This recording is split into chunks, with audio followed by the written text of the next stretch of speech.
Just remember what happened last time. And you guys want to take it away? All It's I remember it's is the purple worm. it's just becoming tradition at this point for the Chad retelling. So we got no. Okay, so the second coming of Jesus happened, and we met this angel who came down from a beacon of light, Mm. and he came back with a person who was supposed to teleport us out of here. He didn't teleport us out of here. Instead, of just like, hey, he's the last of our junk. Can you just like move it along and get this glitch thing over with? So now it's up to us to save the world, minus a guy. But then we got a new guy. We go on the boat, and then we're told, hey, our cool little wizard dude's got some intel. Let's go on the other side of the shore because there's a bunch of zombos. We don't want that. Then we get on shore.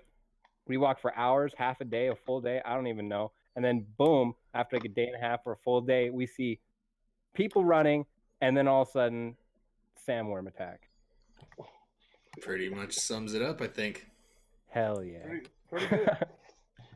So that sounds about right. okay, so yeah, you guys left off. I would say it was probably about maybe 3/4 of a full day of traveling across this wasteland on the eastern side of the island, heading towards Chance, and you guys met some like straggler zombies that you picked off along the way, and then yeah, you started to feel the rumbling of something underground. Saw this band of refugees running from the direction of the city, and then the purple worm emerged. And where we left off, the purple worm just emerges from this hole that it's created as it's tunneling through the ground. It like has the ability almost to just swim through the rock and drill it out with this giant like circular mouth that it has full of these crazy serrated like diamond sharp teeth, and it pops out of the ground and immediately starts to like blast this like almost like foghorn times 1,000 like growl, and it just emits this like bellow that almost you have to cover your ears or it like almost hurts and feels like your eardrums are going to rupture. And Commander Phillips, who was leading the charge of these refugees running away from this thing towards you, he sees it and immediately goes to strike, and that's going to be initiative. Ooh, baby. Started off hot here today. We start in the maw. That's right. Get everything ready. Cool. Roll initiative for Mac here. 11. So we got Chad with an 11. Chewy with a nice 20. Deacon.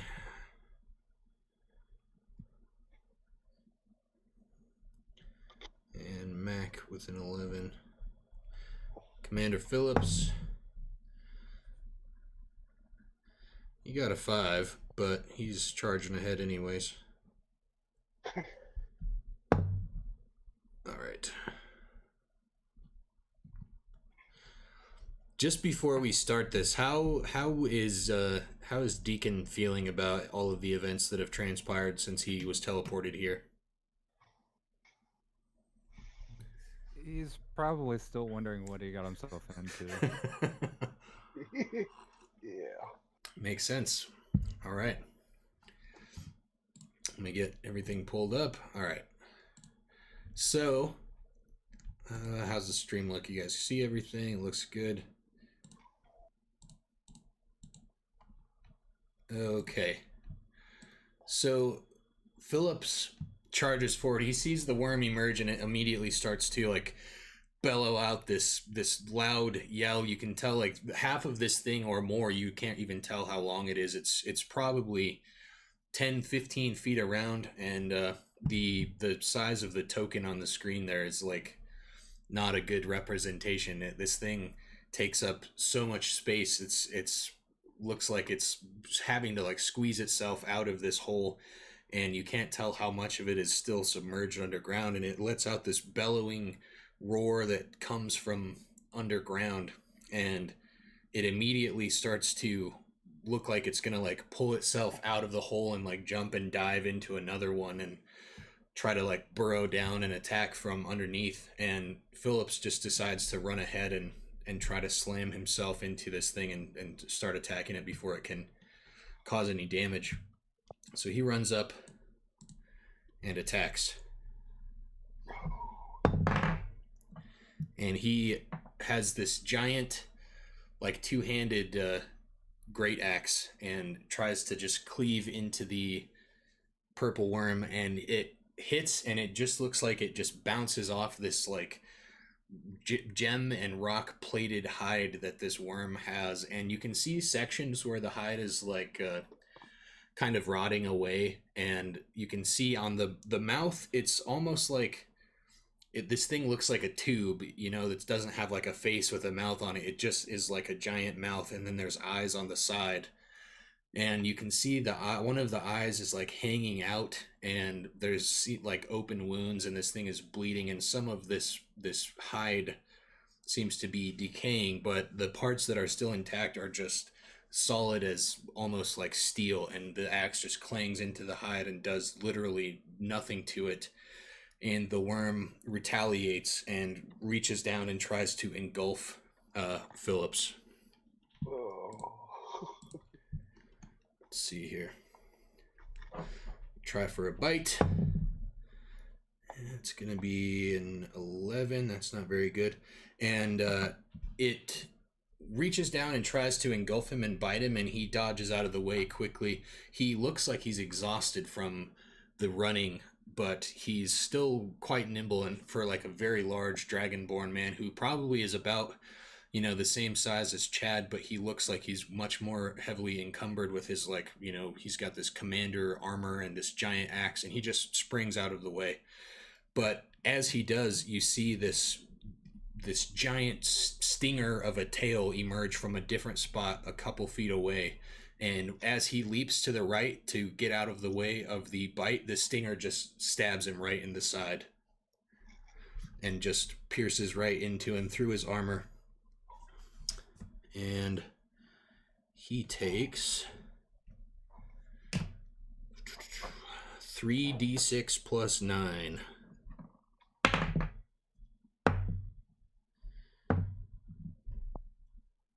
Takes 19. All right.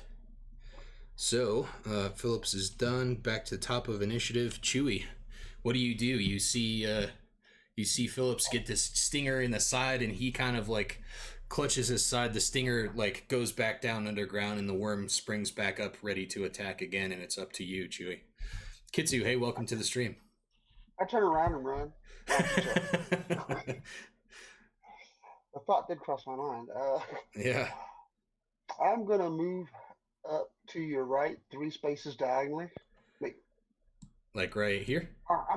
Yeah. Okay. Well, I think that's right. Yeah, that's good. Okay. And I'm going to fire my hand crossbow as a Kinsey weapon. Okay, very nice. Roll away.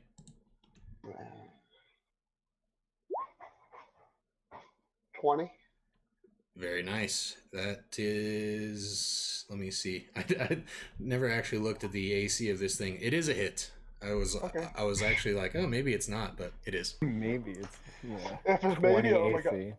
Yeah, we're in trouble. Yeah. So 11 points damage. Okay. Let's go. That's a hit. So you shoot this thing, and it just happens to lodge itself in between some of the plates of this like hardened steel like carapace of the worm, and it you see your crossbow bolt sticking out, and it seems to have found its way in, but it didn't seem to really affect the worm too much. Okay. That's it. 11 down, 3,563 to go. Yeah. Do you not have multi-attack, Chewy? Well, to use that crossbow as a Kinsey weapon, it's actually a bonus action. I don't know if I can fire it again as a regular weapon. If you used a bonus action, then you haven't used your regular action, right? Then you can just use your regular action to attack. I'll fire the crossbow again as a normal crossbow this time. That's fine. And if you do So, that, then you can multi-attack as well. So you can fire off 2 regular shots. I think you should be able to do that. all right. Well, 2 more times then. But this is not. There's no going to be any. No bonus or anything, right? Yeah, no Kinsey bonus on these now. Right. Yeah. You don't have to do that. I'm just saying, if you didn't use your action, you certainly are welcome to. I hit the wrong thing. There we go. 19 hit. It does. Ooh, crit. Very nice. So roll regular damage for one, and then a crit for the other. So a total of 23. 23. Yep. Cool. Not bad. So yeah, you shoot it in between with the original shot. You shoot it in between the 2 plates, and then seeing that was successful, you quickly try to fire off 2 more before the worm moves out of the way, and they successfully hit. And as long as that's everything from you, it's going to be over to Deacon. All right. I'm thinking we might want to spread out. Just this thing. I don't understand why you would think that. Just a thought from lots of years playing. Sure. Yeah, that was my thought. So I'm gonna kind of go diagonally to the left. Okay. Maybe like 15, 20 feet or so that way. Somewhere over here. Yeah. Okay. That's That's fine by me. And let's see how. And you guys are welcome to, if you want to ask any questions, or your character definitely could look around and investigate and stuff like that. You're welcome to do anything like that, as long as it doesn't take one of your actions. And you're also welcome to do that if you want to take an action to do some non-combat thing. I don't know if I would suggest it, but That reminds me of a meme I seen today. I wouldn't do that. Gotta climb that tree. Yeah. You can't burrow through the tree. He just eats it. Yeah, I think he probably could. It's the Chad logic. He can't go in the tree, only in the ground. And he just destroys and uproots the tree, and he just falls off. Let's do Hex on him, I think. Sure. Is that it needs to make a saving throw, or do you roll an attack roll? I don't believe so. I don't think there's anything. I think with Hex it just happens, and it's done. Yeah. Cool. It's pretty nice like that. That is pretty cool. Let me get Hex pulled up off of your character sheet for everyone in the audience here. Yeah, don't let me lie about that. I don't know. I totally believe you. You probably know more about it than I do. Let me see if that linked it in the chat there. Nope. 90 feet. Yeah, it doesn't seem to be any type of a roll or anything. So yeah. Yeah, because I think the roll it's doing there is just the extra damage that it does. Cool. So the worm is hexed. So that's a bonus action, and then I also choose one ability that it gets disadvantage on ability checks. Okay. So I'm gonna say strength, because I'm worried about what kind of strength ability checks this thing is gonna do. It has a pretty good strength, I would guess. It's kind of large. I think so that will probably affect like grapple checks and things like that. Right, yeah. Hopefully be. So I guess its size, technically, I had to downscale it so it would kind of fit on the map and be actually playable for us on the stream and stuff here, but its size is supposed to be like gargantuan. Yeah. So that would make sense that it's pretty strong. That's scary. All right. And then for my action, I'm just going to do Firebolt. Cool. And I think I have this set up to actually do the spell attack from the rod, but it doesn't do the spell damage from the rod yet. So Okay. um, 21, that's it. 21 hit. I have like a small question. Fire there- away. Is there gonna be like a token for like its tail, or does it just pop out intermittently and just hit you, and you just never can see it coming? It will never the tail will never stay above Okay. ground and like be an attackable target. So it just comes out and whips in a second. Got it. Yeah, it's like a stinger that shoots out and hits you. Yeah, like those Australian spiders that hide underground. Oh, like a trapdoor spider, yeah. Yeah, exactly. That's what I mean. Okay, so 15 fire damage and an additional 2 necrotic from the hex. Yes, and that'll be a 16 fire because of the rod. Oh, correct. Okay, let me just make sure it doesn't have any sort of resistance to that.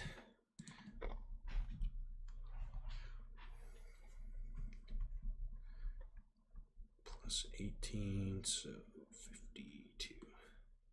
Okay. So Deacon, you run up and you guys see Deacon cast this this hex and then blast off a firebolt from his rod of Istis, and it seems to do a little bit kind of a stronger effect when it connects with this hexed creature, which is pretty cool. And then it's over to Chad. All right. Chad is going to enter a rage of fury, and he's just gonna run straight at the worm.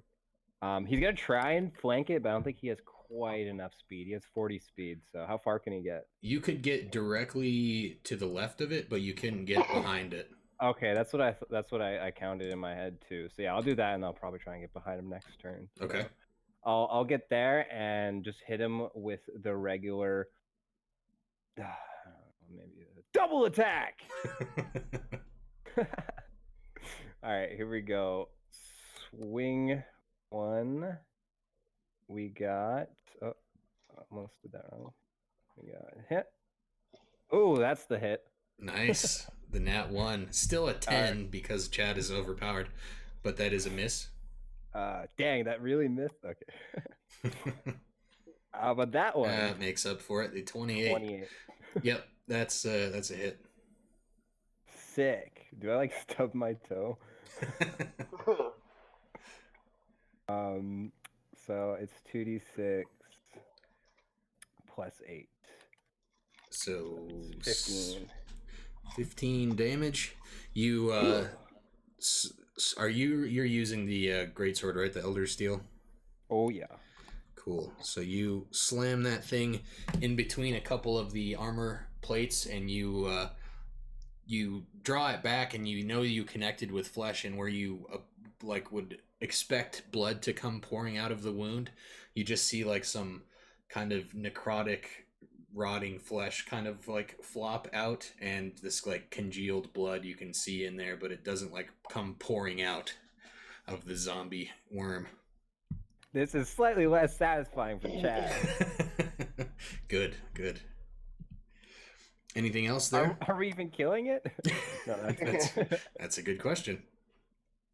So Chad goes up and slams into this thing, and Mac tries to take a bit of a second to line up some magic here. I just realized, Deacon, did we decide what we were going to do with your familiar, or did you roll initiative for it?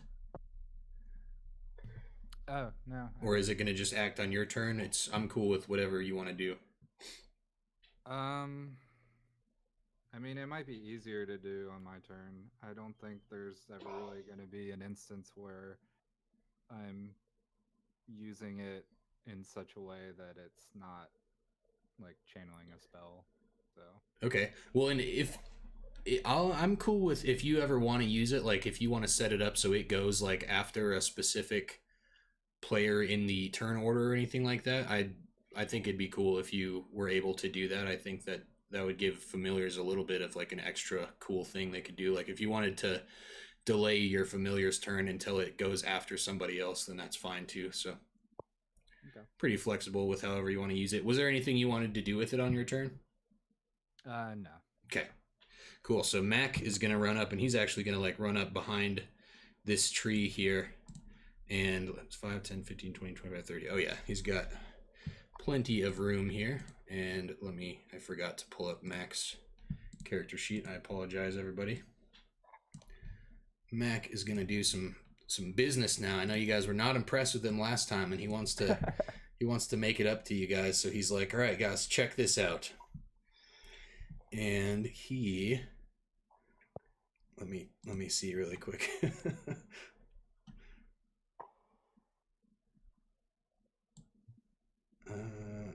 This is going to be awesome. 1 second here.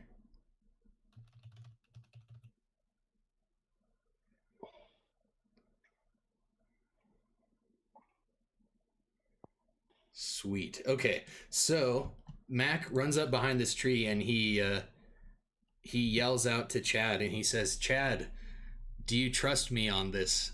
And he like starts to like point his wand at you. First Chad like kind of like looks around because he doesn't know what's, and then he kind of like peeks behind a tree. And he still like looks him like right in the eye. And he's still not sure if he's looking at him, and he looks again, and he sees him move his head a little bit. He's like, "Oh, it's him," and he's like, sure, yeah." All right, and he like fires off this spell at you, and you instantly begin to grow in size. And Chad, you grow to be double Chad's size, and Whoa! You probably stand like the worm is probably a little bit misrepresented here. You're probably about half the size of the worm that's sticking up out of the ground now. And your weapon, while you stand there, your weapon grows to match your new size. I hope my clothes grow too. They do not. No, just kidding. They do. And so you're now double size Chad, and you do an extra 1d4 on all attacks, and you have advantage on any strength checks or saving throws, I believe. Let me make sure there's nothing else crazy that happens. Yeah, you do an extra 1d4 damage, and that's it. Sick. I'm a big boy. How long does it last? Like a minute? Let me see. Yep, 1 minute. Perfect. So Mac like gives you a thumbs up, and then he like ducks back behind the tree, and it's gonna be over to the worm.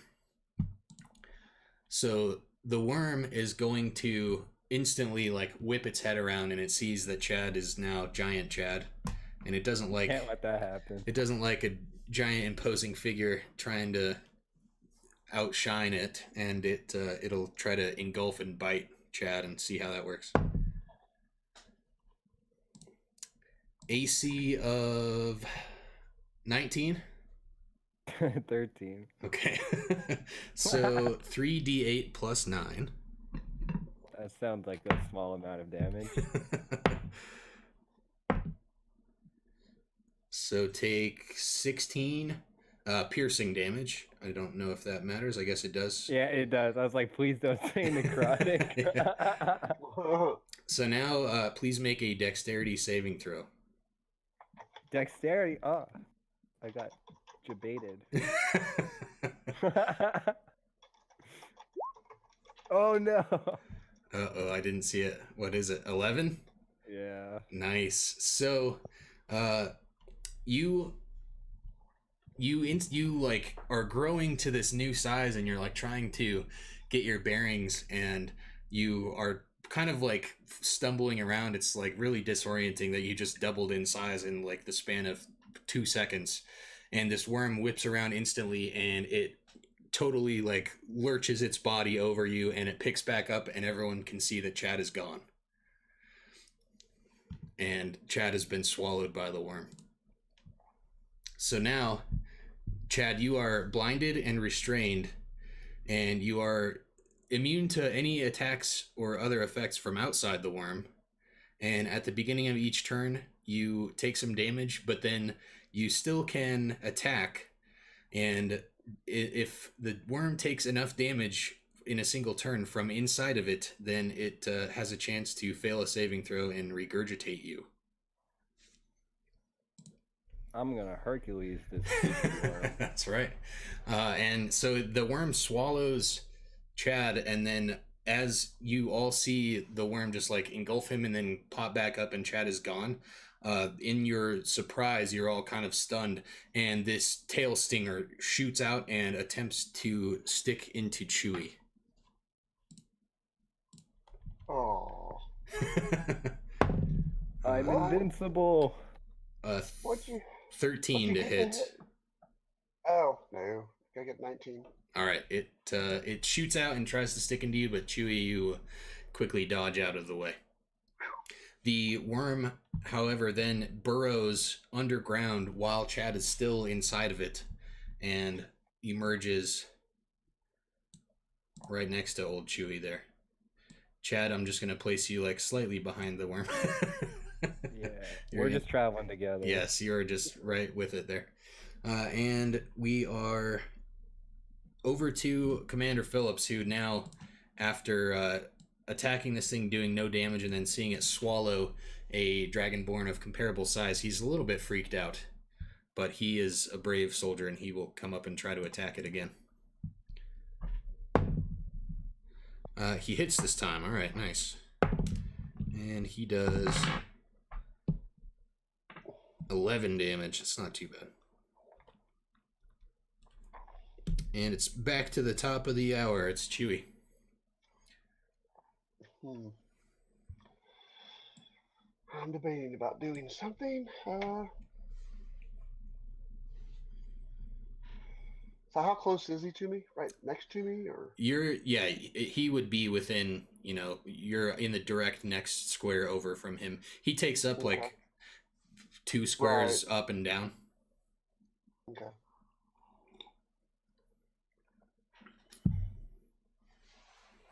So let's see if this works. All right. I am going to.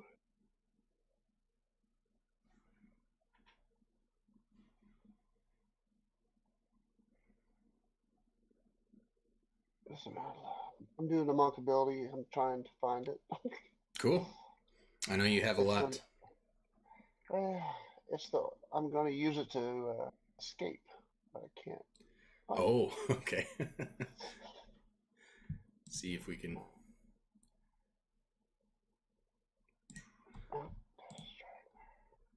I passed it. Step of the Wind. You can spend 1 key point to take the disengage action as a bonus action, and your jump distance is doubled for the turn. Yeah. Cool. I want disengage. Cool. So yeah, burn 1 key point, and you can bonus action disengage. I'm going to go over. Then I'm going to move over to where the little wizard dude is. Behind him. Behind Mac? Yes. Okay. Almost grabbed the worm there. Like right here? Or yeah. Okay. Yep.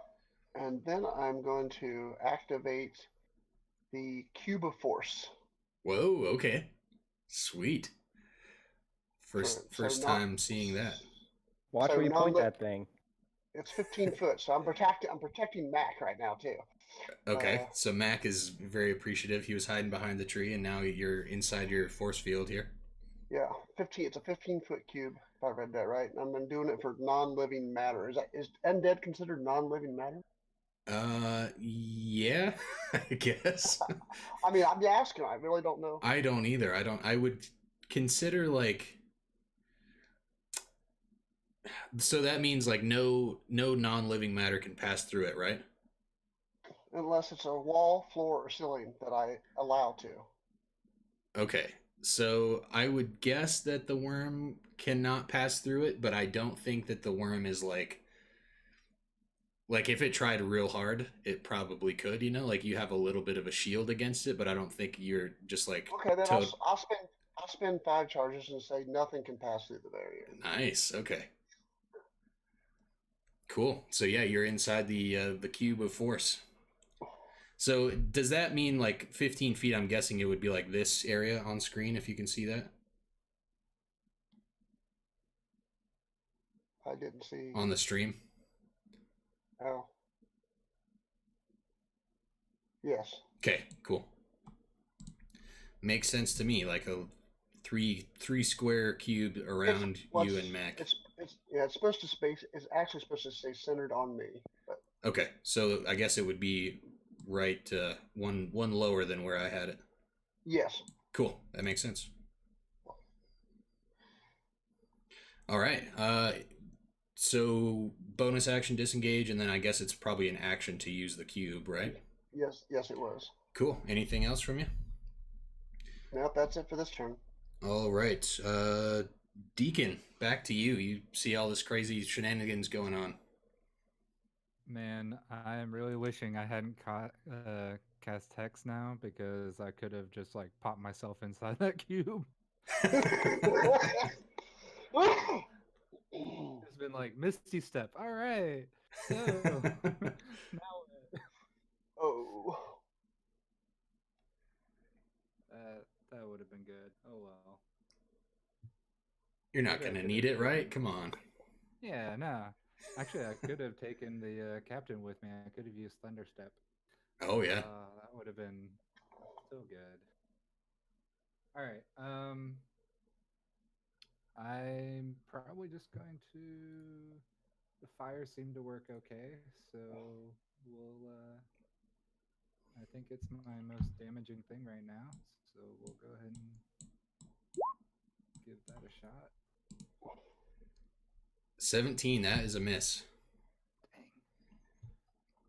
Dang. Ouch. Right. It means he has armor of 18 or 19. Mm-hmm. Chad, the genius. I'm going to. The card hit him counter. I hit him with a 19, but I think it was a 19. Yeah. Mhm. So you can still see you through the cube of force, right? Like it's not opaque. I think it's just like a transparent, barrier. Yeah. So I'm gonna go back, basically back to where I was before. Kind of put Chewy between me and the worm, so that I'm hoping the worm is gonna try to eat Chewy and not me. Okay. Well, don't forget the little wizard. He's first, actually. That's true. Okay. Yep, that's about all I can do. All right. Anything with the owl? Nah, the owl is my touch spell delivery system. It's gonna stay well out of the way. Okay. In fact, it's probably gonna fly up out of reach of the worm as far as it can. Just like straight up in the air? Yeah. Okay. Speaking of that, has anybody thought of a cool name for the owl? Any cool nicknames? Julio. Oh my god. So it is going to be Chad's turn. Chad, you're inside the belly of the beast here. You get swallowed and taken underground, and then you can feel the worm reemerge, and it's absolute pitch black, and you don't have enough room to really move around other than to stay in one place and try to hack at this thing. But you can, if you have an idea, you can definitely let me know what it is. It's a really silly idea. All right. And I want you to have an open mind and just let me try this, even if you know it's not going to work. Just let me try this, okay? Okay. Let me roll for this.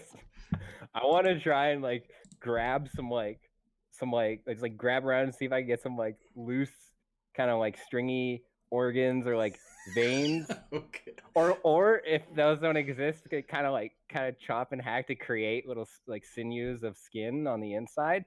And what I want to do is tie a knot and just an unknottable knot around the immovable rod. Oh my god. What are you trying to make happen with the immovable rod? I'm trying to make a leash within itself. Okay. Well, I will try my best to make this a thing that you can do. First of all, at the beginning of your turn, I forgot you do need to take some damage here. It's gotta be acidic. It is 6d6 acid damage. 66. Oh god.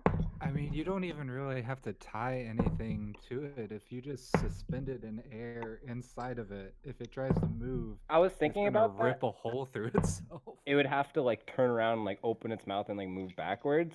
But like if it's tied up, then it's like it can't go anywhere.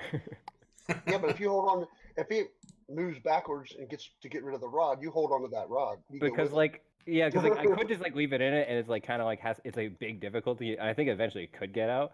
But like imagine if it's like tied to his heart. If he pulls too hard, it just rips it out. Well, if you just place the rod, like the rod won't stay where it is in the worm, it will stay where it is in space, right? Yeah, yeah. So if yeah, you that's the just point. placed it just in midair, just like placed it where it is in your hand and then let go, when the worm tries to move, like if it lurched forward, the rod would like rip through it. You know what I mean?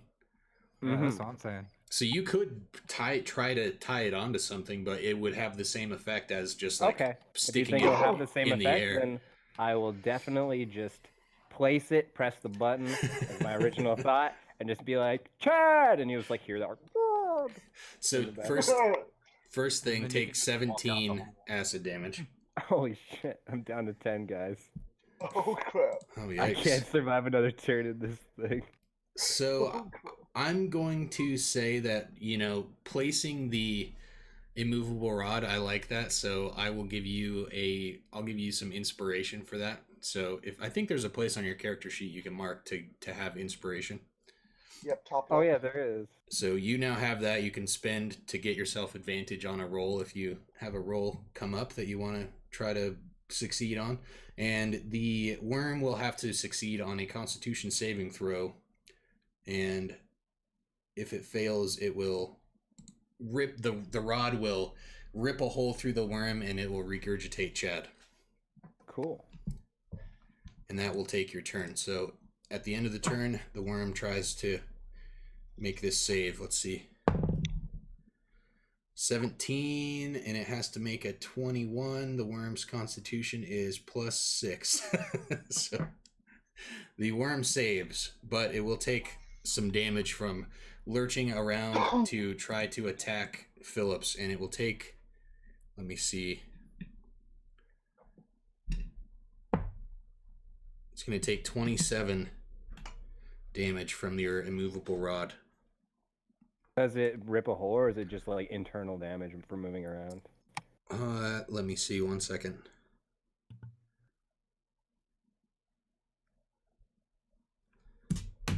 I'm rolling for this stuff to try to make it actually work for you.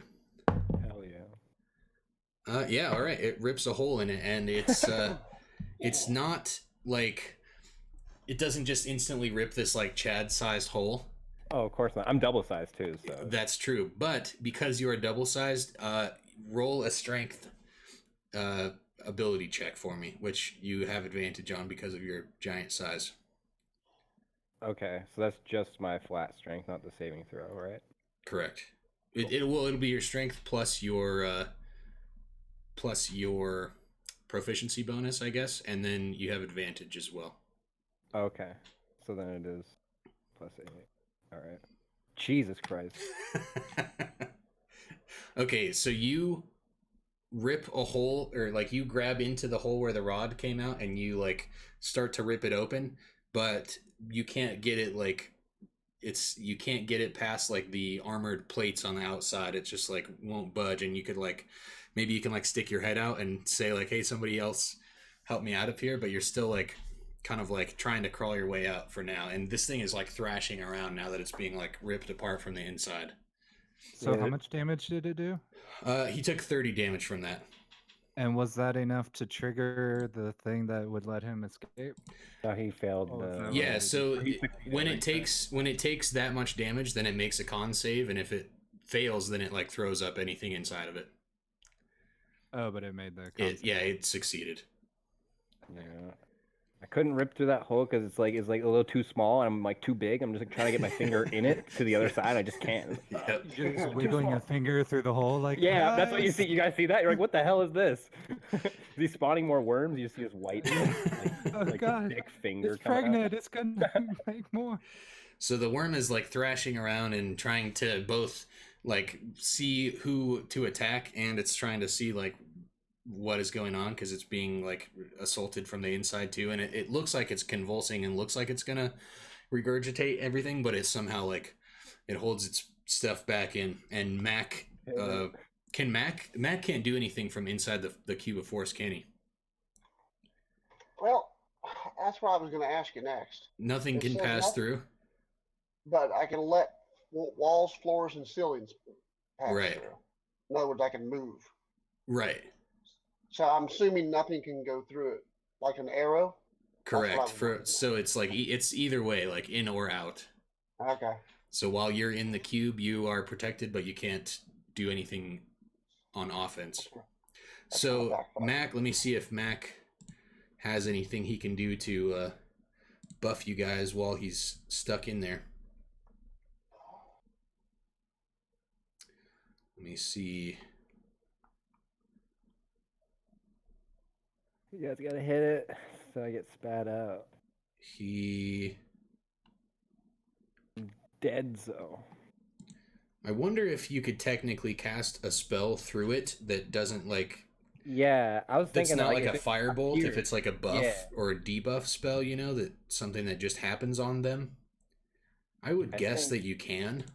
I think things that you can like make appear, it isn't like a bolt. Yeah, like, I'd go by like bolt, like kind of like logic. Like if it actually shoots a projectile, but like if it spawns from like a target location. Yeah, like a curse or a hex or something like that. Like it or even really... like summon target, like like pet or Yeah, you can summon right next to you, it'd be outside the box kind of. That makes sense to me. So let me see. Mac's spell list is quite strange. Hang on. Oh, that only works on humanoids. At the risk of talking the DM out of something that will help us, I don't think it works that way. But I only bring that up because if we allow him to do this, then he will use it against us. We will come across an enemy mage who will wreck our... That is... Well, that's our fault for making a cube in front of a mage then.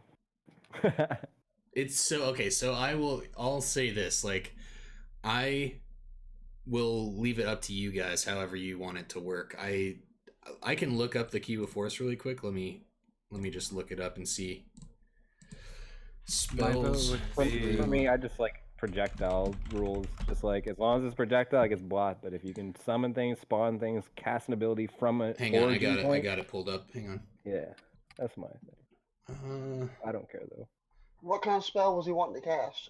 Just one second. I've got a ruling pulled up for it. He could cast it on Chewie because they're both inside. Sure. What's he wanting to cast again? I just wanted to know as a DM, like, what is possible with this thing, you know what I mean? Alright. Just for, not for using it against you guys, but I just wanted to know, like, if you activate this thing, are you just like, that's game over, you're, like, unbeatable, you know what I mean? Yeah. I mean, it depends on, like, what level you activated. I was thinking I was going to be able to attack, so it kind of backfired on me. Right. Well, you definitely can't attack through it like with your like physical attacks, right? But I don't think so. It would make sense to me, like if you could cast a spell that was just like a debuff, like a hex. It's not like shooting anything out of like a magic wand. It's just something that's appearing on the enemy. Like that's a spell you could technically cast through a wall. So I don't know why you couldn't cast it through. As long as the spell the cube. Isn't targeting the barrier, I think it's okay. Right. Well, Mac, looking at his spell list, he doesn't really have anything that sweet anyways. He is going to try to... Oh, never mind. That undead are immune to this effect. Mac can't do anything. He's going to cast Prestidigitation and make a cool light show inside the barrier and run around scared. And then it'll be... I thought Mac was going to show that he's actually useful now. He made Chad really big. It worked. I was big.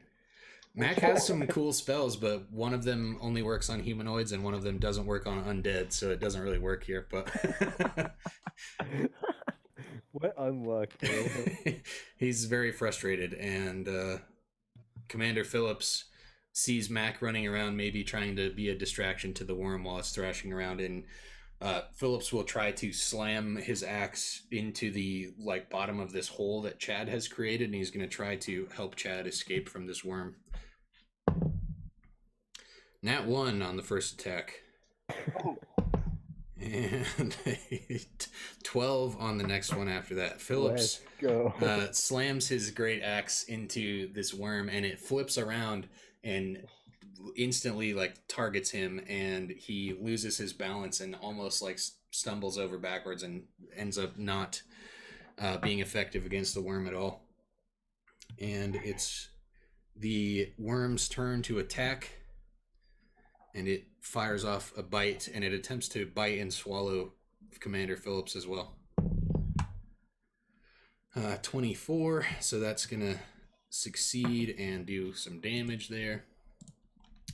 You can swallow more than one person at a time? It can. I wonder what his limit is. Like, does he get full? So, it doesn't have a limit, like, to swallowing stuff, but if it takes, more than 30 damage a turn from the creatures inside of it, then it has that chance to fail its saving throw. So the more things that it swallows, the higher chance that it will just regurgitate everything. And if it like regurgitates, everything that it swallowed comes out at once. Okay, that's interesting. So it does, I just looked it up, hang on. 3d8 plus 9 to Phillips here. Plus, I kind of figured that like all of us combined couldn't even fill this worm. He'd still be wanting more. Correct. Yeah, with him being gargantuan. Even with me big, I feel like he would still be like, I'm like maybe half full.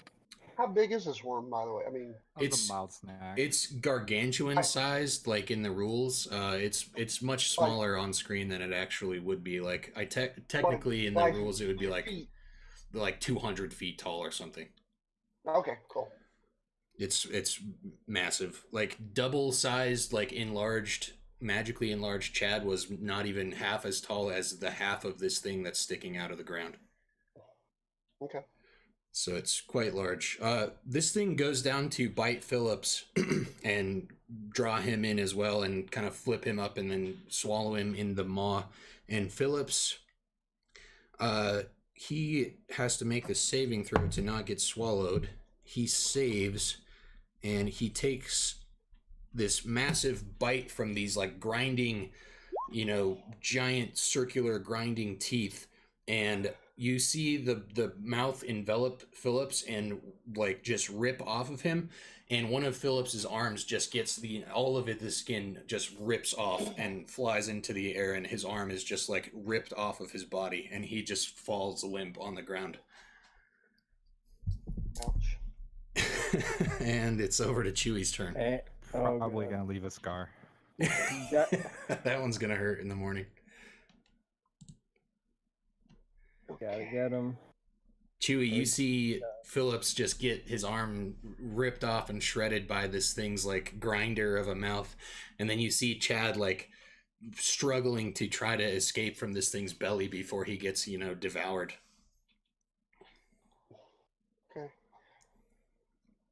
Okay, to activate and deactivate the cube takes action. I'm going to say that if you had planned on that, maybe you probably could have talked Mac into delaying his action. So if you want, then you can have Mac like just slap the cube and turn it off, and you can run and do something. Because Mac literally didn't do anything on his turn. I'm literally taking the cube around. You're going to what? I'm going to deactivate the cube. Okay. And run up to the worm and say, "Eat me." Okay. You're gonna do a Men in Black tactic here, right? Pretty much. I'm going to try it. All right. So you run up in front of the worm somewhere? Yep. All right. And you just like you're just doing the like, "Hey worm, look at me" thing. Yeah, pretty much. Is the cube still on? No, you deactivated it? Yep. Okay. Well, okay, you're just flailing and looking at the worm. You don't attack it or anything? No, I yell out and say, "Eat me, big purple crap." Okay. So it finishes like ripping the flesh off of Phillips's arm, and it hears you yelling and flailing at it, and it turns, and it does like turn and look towards your direction. Let's see who is next. Deacon, you see this distraction that Chewie's trying to cause, and you see all this chaos happening. You see the carnage that this worm is unleashing on everybody. So the captain, does he appear to be what's the vernacular? Dying? Well, his like the only thing that is left of his arm is like the bone, and he's laying on the ground like bleeding, and like he looks like he's in shock.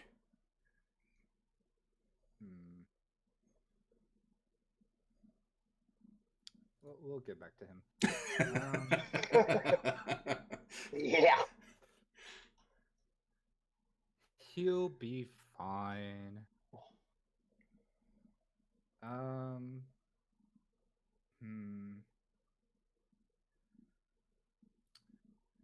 Yeah, I guess we're just gonna have to try to take this thing down. I'm not going to do this crazy kamikaze getting swallowed thing. I'm good Come on. with not being the bait. So I'm just going to try to firebolt again. Okay. I'll yell out, Chad, duck. You see Chad like duck his head down inside the like hole that he's spread apart in it, and the fireball or the firebolt that you fire off, it doesn't hit the worm itself, but it goes straight through that hole that Chad hit, and it hits the interior of the worm's flesh. So I'm gonna let you roll damage for that one. Sweet. Kobe. Yeah. It's the 12 fire, and then the hex is an additional 3. So 15.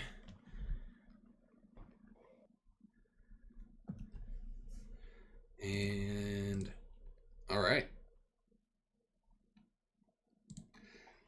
So you hit the inside of it, and it still is convulsing. Okay, you would like to back up where to? Just well, I guess it doesn't matter because he still has that immovable rod inside of him. So if he tries to move to get to me, Does he have it inside of him? yeah. Yeah, it's still in there. Okay. I thought it came out. That's why I was wondering. So I guess I'm okay where I'm at. Okay. Let's see here. Because I'm assuming I don't have like line of sight to be able to heal Chad right now or anything. You like do actually, technically, if that's what you wanted to do. You can see him like let me see if I can grab Chad's character on the page here. Like there's enough of a hole now that yeah, like Chad would be like I can't make Chad be in front. Maybe I can. Hang on. Right click it. Different layer. I don't want to put the thing on the map layer, but Chad was like he's essentially like in the same square as the worm, but you can see his face like poking out of its belly. I mean, I don't really have a whole lot of healing that I can offer right now anyway, so since we didn't heal since we didn't rest from the last right. Like, but I will go ahead and burn my last D6. I think I just have the one.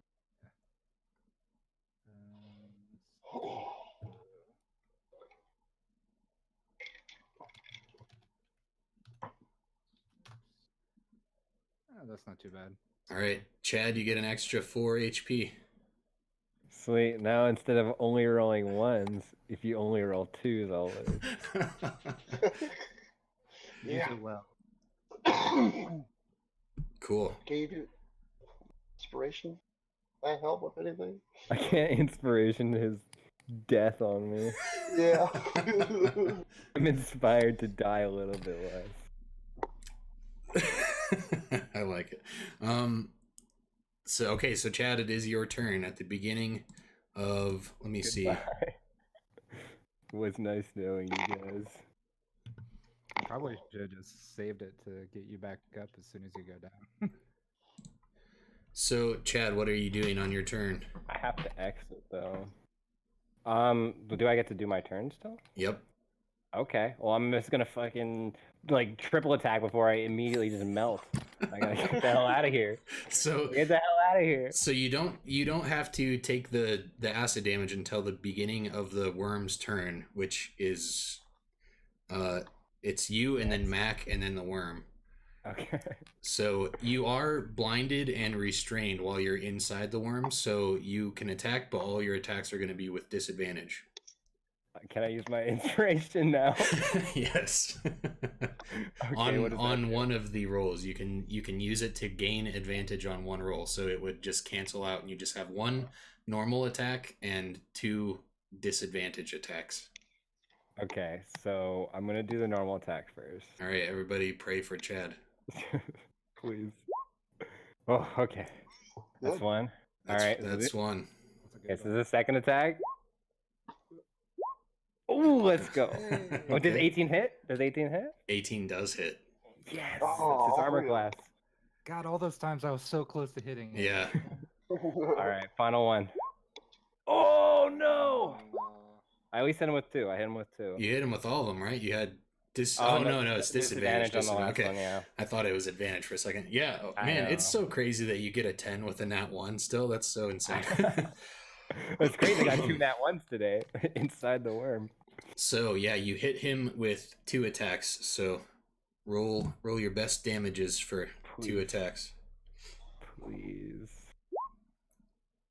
Okay, so that's 4 plus 8. 12, And 10 plus 8. 18. So it's 30, right? It's exactly 30. Oh, yeah! So That's the number, right? That's a sweet spot. yes, you thrash about inside the worm, and you're blinded, but you have enough of a light source from this hole in its stomach that you can kind of see a little bit, and you just start trying to hack at this and gash your way out of this thing, and Get me out! the hole starts to split open, and the worm is like thrashing around and starts convulsing really heavily, and it tries to hold you in. 18 total on its con save, so it fails. So Chad, you just come spewing out of this thing. Ah! And it barfs you up, and you land on this pile of rocks over here, and you're knocked prone. Ooh. Ooh. I All did right. it, guys. Nicely You doing done. okay over there? I killed it. I Hey, slayed the buddy. beast. So Chad is like laying down, and he's just covered in, like the worst gross things that you can even imagine. And I'm still big. Yeah. And it's Mac's turn, and Mac is free from the cube of force and is going to shoot an ice knife at the worm. 21, it hits. And he does 7 piercing damage. It's not the worst, I guess. Is that cold damage or just piercing damage? That's just piercing. So it's 7 piercing damage, and if the thing makes a DC 14 Dex save, then it has to take cold damage. So let me see what it gets for its Dex save. 5. It failed. Let me see how much cold damage it takes.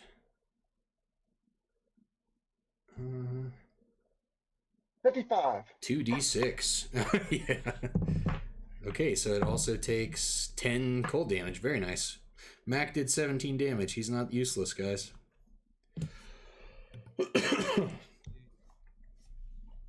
He's proven his worth. That's right. Okay, and he is also going to move his maximum speed away and try to hide. And the worm now will attack. And it is going to try to bite Chewie. I knew it. Well, you did flail around and say, hey, eat me. Yeah, I was trying to save somebody. So the first attack is a 12. Yes. And the tail stinger shoots out and tries to stab into your back. And that one is going to be a... Oh, dice fell off. 21 to hit. Yeah, that hits. All right, 3d6 plus 9.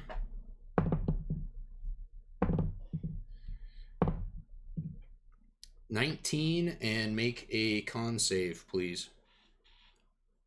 All right. Oh my god. I suggest passing this one. I have inspiration. I'm going to use it. Yep, okay. Give a little bit of a meta heads up there that you definitely don't want to fail this save. Oh my god. I should have probably read this stat block. I'm screwed. What's the save on that? 19. I'm screwed. So you're gonna take a little bit of poison damage here. One second, let me calculate this. This is what I forget for trying to save the Chad. That's right. Oof. I made you do that. Yeah, you can stop rolling. I picked you up and I put you further. Okay, take 19 poison damage. I'm unconscious. Okay. So the tail stinger, like, this thing tries to bite Chewie. Chewie blocks out of the way, and then the tail stinger just jabs into Chewie's back and pulls out, and you can see this, like, dripping poison come off the tail stinger, and Chewie slumps onto the ground. And it is over to... Let's see. The worm took its turn, and it's over to Commander Phillips. Commander Phillips is going to make a death saving throw. He passes. And what did he roll? 15. He just is still dying, but he saved for one of his death saves. And it's back to Chewie's turn. He's got it. He could heal himself. Unconsciously? No, I meant the Captain Phillips. I mean, he looks like he's fine. Looks like his guys are together. We're just looking over him. He's probably got it. So, Chewie. I'm rolling. Is a 10 a pass or a fail on a death save? I don't remember. I don't remember either, honestly. This happens so rarely, especially in this campaign. So this is kind of exciting. Thanks. Hope you guys all die. That'd be crazy. Hell yeah. Spoken like a true DM. Yeah. I'm looking it up. 10 or better. Okay, you pass. You lucky dog. Nice. 11 numbers. I was thinking it was a pass. I just couldn't.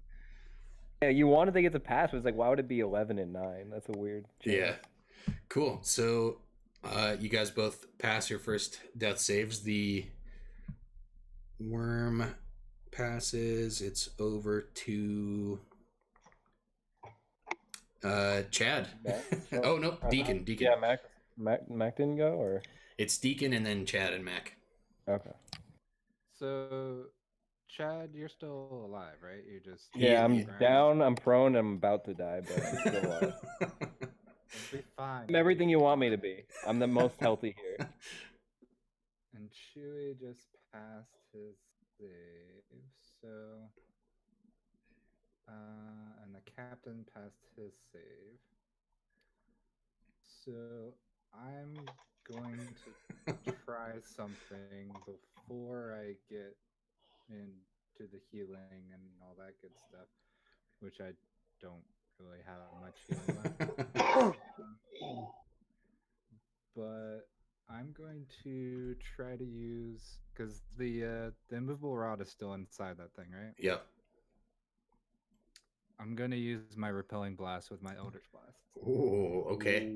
Is there a size limit on the creature that is affected by repelling blast? Oh, that's a good question. I don't actually think that there is. I think that's one of the thing that people is super excited about that ability. I don't think there was, but if there was going to be a size limit, Gargantuan would definitely Be do it. it. Right. So That's such a cool let me look it up ability real quick. idea. It just doesn't even matter what size it is. It just always pushes it. I'm almost does sure. That's a cool not have a idea. size limit. Yeah. Oh, that's crazy. Yeah, it just says when you hit a creature, you can push the creature up to 10 feet away from you in a straight line.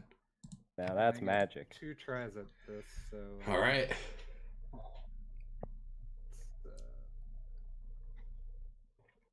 get to the Eldritch Blast coming up. where'd it go? There it is. 1, 2. Nice. Okay, Hey, so 1 hits. the first one hits. So go ahead and roll your damage, and then we will resolve the repelling blast. And the X. So that's actually 8. 5 and 3. Yeah. Cool. Dang. This thing's taking a lot of damage. It's starting to like really look like it's crumbling apart, and the repelling blast hits it, and the hex combined with this celestial magic that you all see. Well, not all of you. Some of you are unconscious. Those of you who are lucky enough to see this celestial blast come from the Rod of Istis wielded by Deacon just slams into this creature, and somehow it just is shifted like through the rock and earth, and just like it just looks like it just is teleported through the air, and you see just its entire side and armor plate and guts just ripped out with the immovable rod, and you can all just see the rod just floating in the air in between Chewie and Phillips now, and it's just standing there, and all these guts and like innards hanging off of it, and it just seems to be just sturdy, solid, hanging in the air, and the worm just begins flashing and thrashing around, and it just looks like it's going crazy, and it, let's see, dives underground, and Bloodied. it, let's see, dives underground, and it reappears right here. Oh, wouldn't that hurt? Like having like an open belly and then just running through like rocks underground. And you can Scraping it see where it like Kidney dove stones. back underground. All of the like rock, it just leaves this like rock tunnel. It looks like a mine shaft. It just leaves this hole, and you can see the whole thing just covered in all of these guts and entrails and stuff. And there's not a lot of like liquid blood, but you can see just like the curdled rotten remains and stuff that it's just dragging behind. And when it dives down, you see that tail stinger flip up in the air, and you see some of the like poison spraying out of it and stuff, and then it like whips back underground to follow it in this trail, and it pops up, and then Mac spins around and gets his turn really quickly. What do you got, Mac? I think Mac's down to 1 spell slot here. What does he have?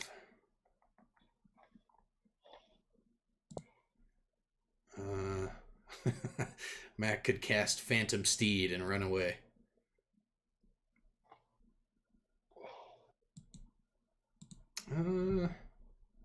I guess he will just try good old Ray of Frost.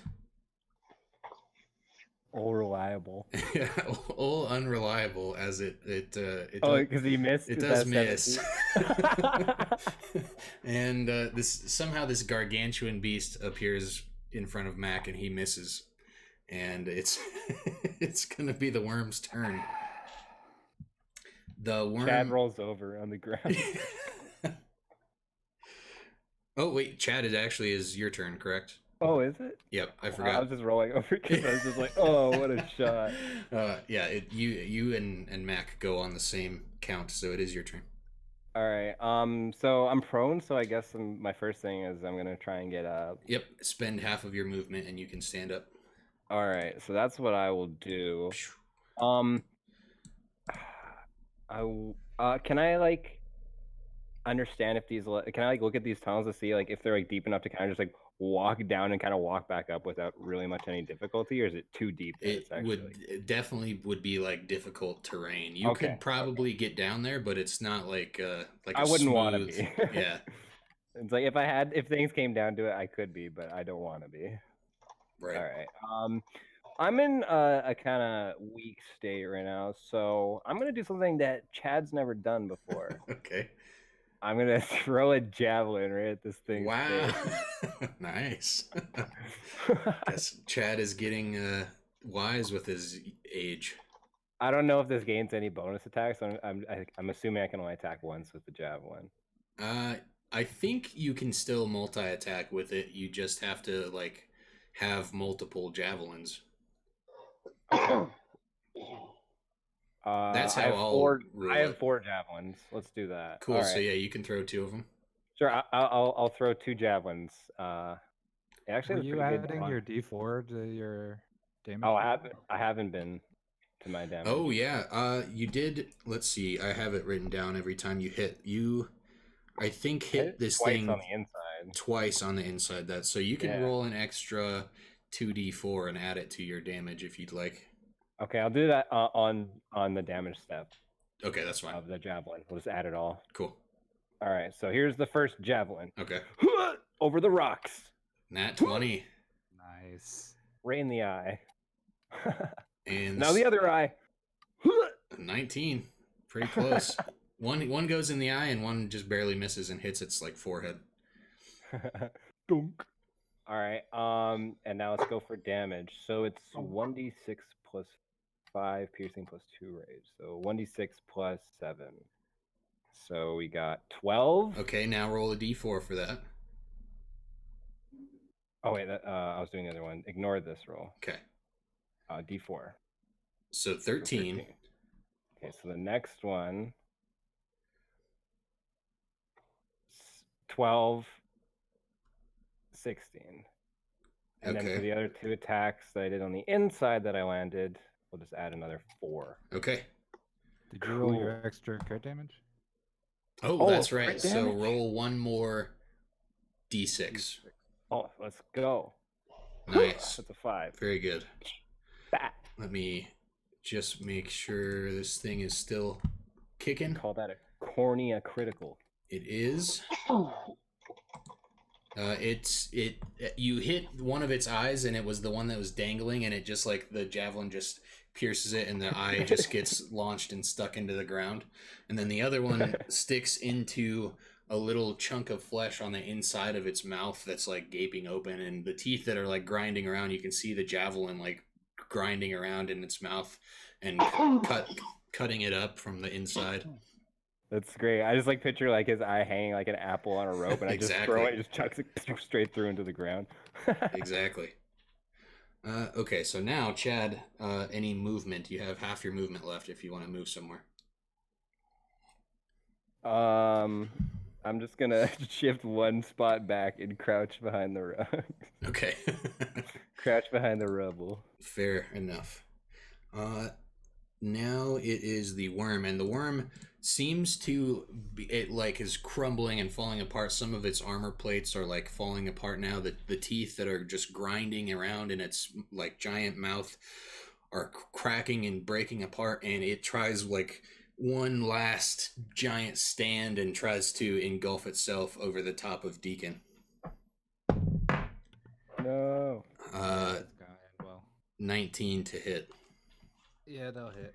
Okay, so you're gonna take 3d8 plus 9 and make a dex save for me.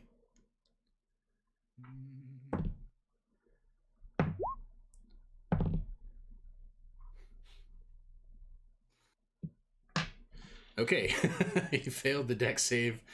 Take 24 damage. And you are swallowed up inside the worm. Although you get swallowed inside of it and you just like grind against its teeth and you like gnash and and slam your way down. It's like, I guess, esophagus, but like its entire like tract, and then you get into this like center pit, and it's like squeezing and contracting you, and you can see that you're kind of like moving towards this giant hole that's gaping inside of it, like barely above where it's sticking out of the ground. And it's over to Phillips's turn. He's going to make another death save. 20, nat 20 that time. So he. Oh, let's go. He is stabilized. He's no longer dying. I knew he was good. I don't have to waste spells. And he is still. I think when you stabilize, it just like puts you at 1 HP or whatever, but you're not really. You're still unconscious, I think. Is that right? Normally, if you make all your saves and just regular stabilize, then you're still unconscious and just not making death saves. But if you roll in that 20, you get the 1 hit point, and I think you wake up. Okay, so he is like, he's conscious and like snaps out of it, and he like just grabs and sees that his like arm has been removed, and he is still in shock, but he's no longer like flailing there, dying and bleeding out. He's like actively now. He's gonna try to save himself here and be alive. Chewie, back to the top of initiative. Make your death save, please. Just flesh wound. Nice, 14. So you pass that as well. And Deacon, you're inside the belly of the beast. All right. Man, times like this, I really wish I hadn't wasted my spell. Because this would be a perfect time for Thunderstep. That'd be sweet. But if only. If only. So I'm going to use the Eldritch Blasts again, and I'm going to try to kind of angle it so that I'm pushing away from the hole, so I'm hoping I can kind of like push myself back through the hole. Okay. So you're going to try to repel yourself out. It's a shotgun himself out. Well, like, I like repel him in the opposite direction so that I'm sure. Back through the hole. All right, so you are blinded and restrained, however, so make 2 Eldritch Blasts with disadvantage. Okay.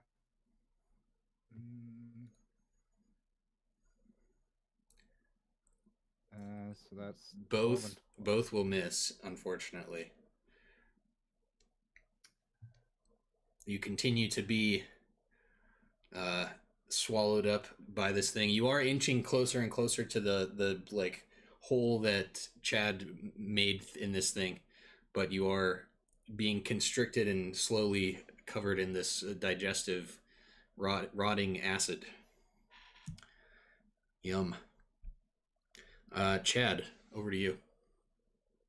For my bonus action, I'm gonna drink max greater healing punch. Yes. Specifically, I could have chosen any of them, but I was like, no, because I remember you told me you have to write down its max healing punch. Thank you for writing it down, and now let me tell you. I choose to drink it in combat. Let me tell you what this is gonna do.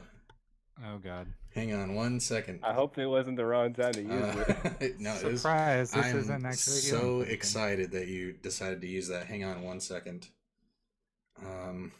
Wearing is like poison. It just like does like 20 damage. You instantly die. Okay. This is going to be awesome. So, Chad, I need you to roll a D100, please. What? How do I? Do they have that on Roll20? Yeah, they do. Okay. Okay. Let's. Gonna be like a 3. It's like no. Wait. I don't know how to do it. So it should just be on the normal like dice list on the left side of the screen. There should be a D100. Oh, I see it. My bad. I used to use the dice roller, and it doesn't have that. It's too advanced. 65. Okay, let me see what max magical healing menagerie has in store for you. You turn into a werewolf, you gain like 300% size, and you just start killing everything. Wild magic. Okay, so first of all, you do get to heal for 2d4 plus 2. Let's go. That's a crit. So you get 9 health back.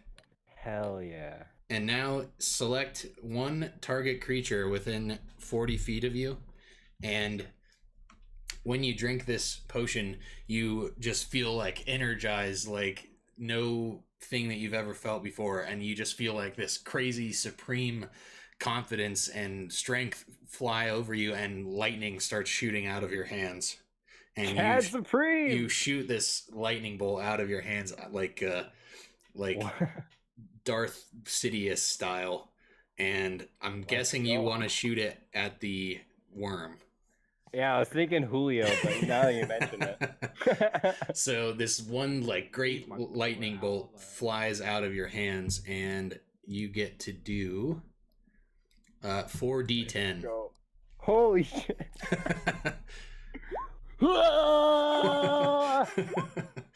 Okay, so 9 plus 9, 18 damage. All right. Oh wait, and I have to do do I get giant damage on this or no? No, it doesn't double that. This is a magic effect from Mac's healing potion. Fair. So you shoot this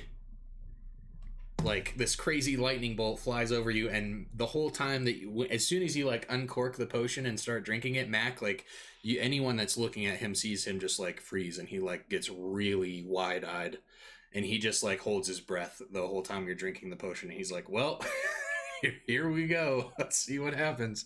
Like he's even surprised at what's going to happen. And the lightning bolt just like flies across the battlefield and hits the worm, and the worm just disintegrates and explodes. And Deacon just like kind of plops out and lands on the ground covered in this like electrified, fried, dead worm guts. Supreme! Well, I can do this forever now, guys. And you shrink back down to normal Chad size. And the worm has been defeated, and Mac just like finally like lets his breath go and just sighs, and he's like, oh my god, that worked out great. You see, I make the best potions in the world, you guys. Totally. That happens every time. That was amazing. That was a Chad potion. I would run over to Chewy to like try and help him up. Cool. Yeah, you. I guess, can I do a medicine check? Yeah. Time for Chad medicine. Sure. Yeah, I can stabilize him. Yeah, you guys. I got this. So you go over and like Chad, you just like start slapping him on the face and try to wake him up, and it doesn't work. And Deacon comes over and actually like helps him get stabilized, gets him up, and gets him like conscious again. And Chewy, you wake up. Still there? Oh, I think he actually muted himself. Oh, yep.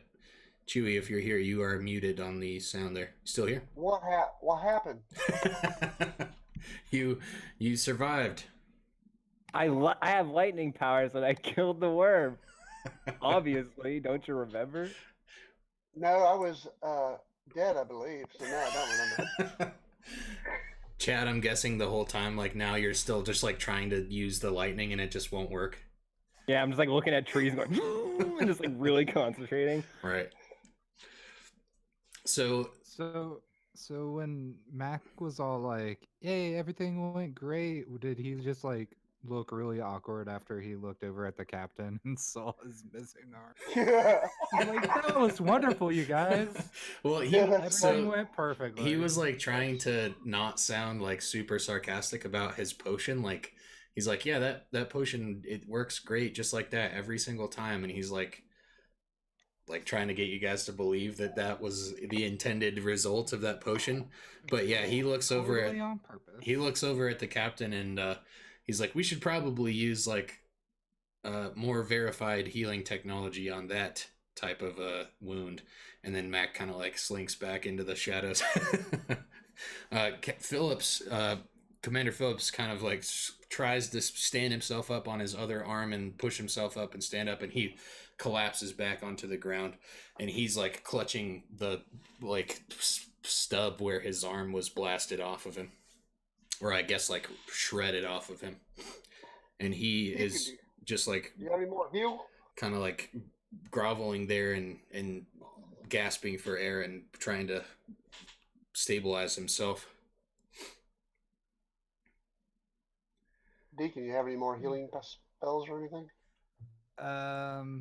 Very little. I have like 6 hit points worth of healing right now that I can give. I will just tell you right now, I don't want to like ruin your guys' plans or anything. Like sometimes in this game, I like to use like real, like mortal wounds and stuff like that. Like healing might it might like stabilize him a little better. That's not gonna regrow an arm. Yeah, his arm is gone. Like don't worry about it. He's not unconscious anymore. He's not like in danger of just dying out of nowhere, but like he's not gonna get fixed, so I wouldn't worry about it.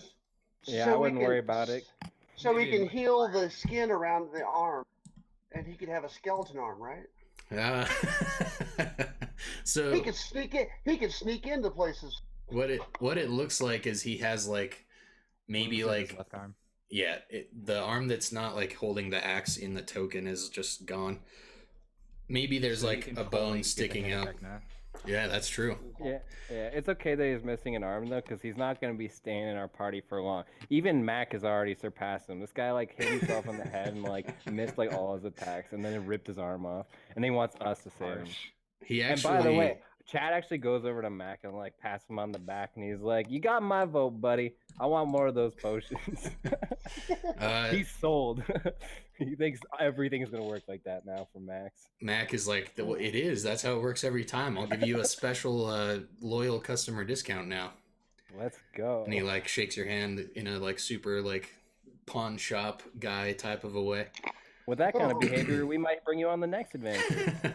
So Commander Phillips, like, eventually he gets his breath enough, and he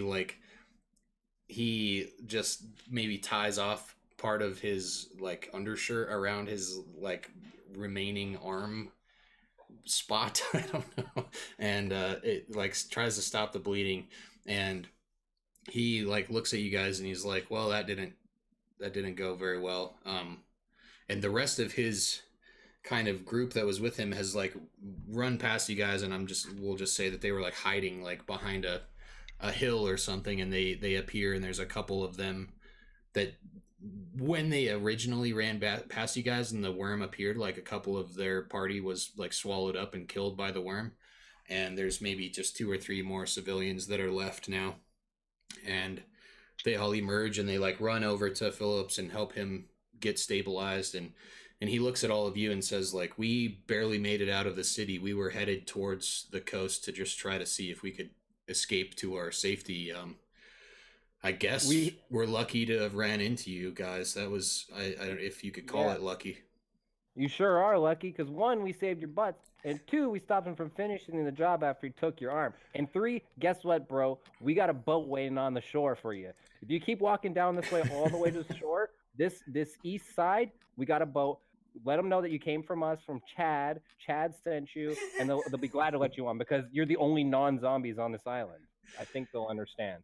He stops, and the rest of the group like lights up hearing that there's a boat and that they might be rescued, and he says, "Speaking of other non-zombies, we barely made it out of the city. It's gone into absolute chaos. I can't recommend that you go there. I thought that you," and he recognizes you, Chad. He's like, "I thought you escaped with those pirates and made it off the island. Why have you returned here? There's no goodness left here." Well, sadly, I thought I escaped, but sadly, this nightmare extends to the world, and I need to actually leave this world. And apparently, the only way to do that is to either just defeat the Lich, or just defeat the Lich and have a better world to live in. So the only way to do that is to gain 3 legendary artifacts. We got 1, but sadly, the other one's in the worst spot, right here, in the heart of all this tragedy. But I guess we gotta go in face first. I mean, we didn't lose too much, just an arm and a leg.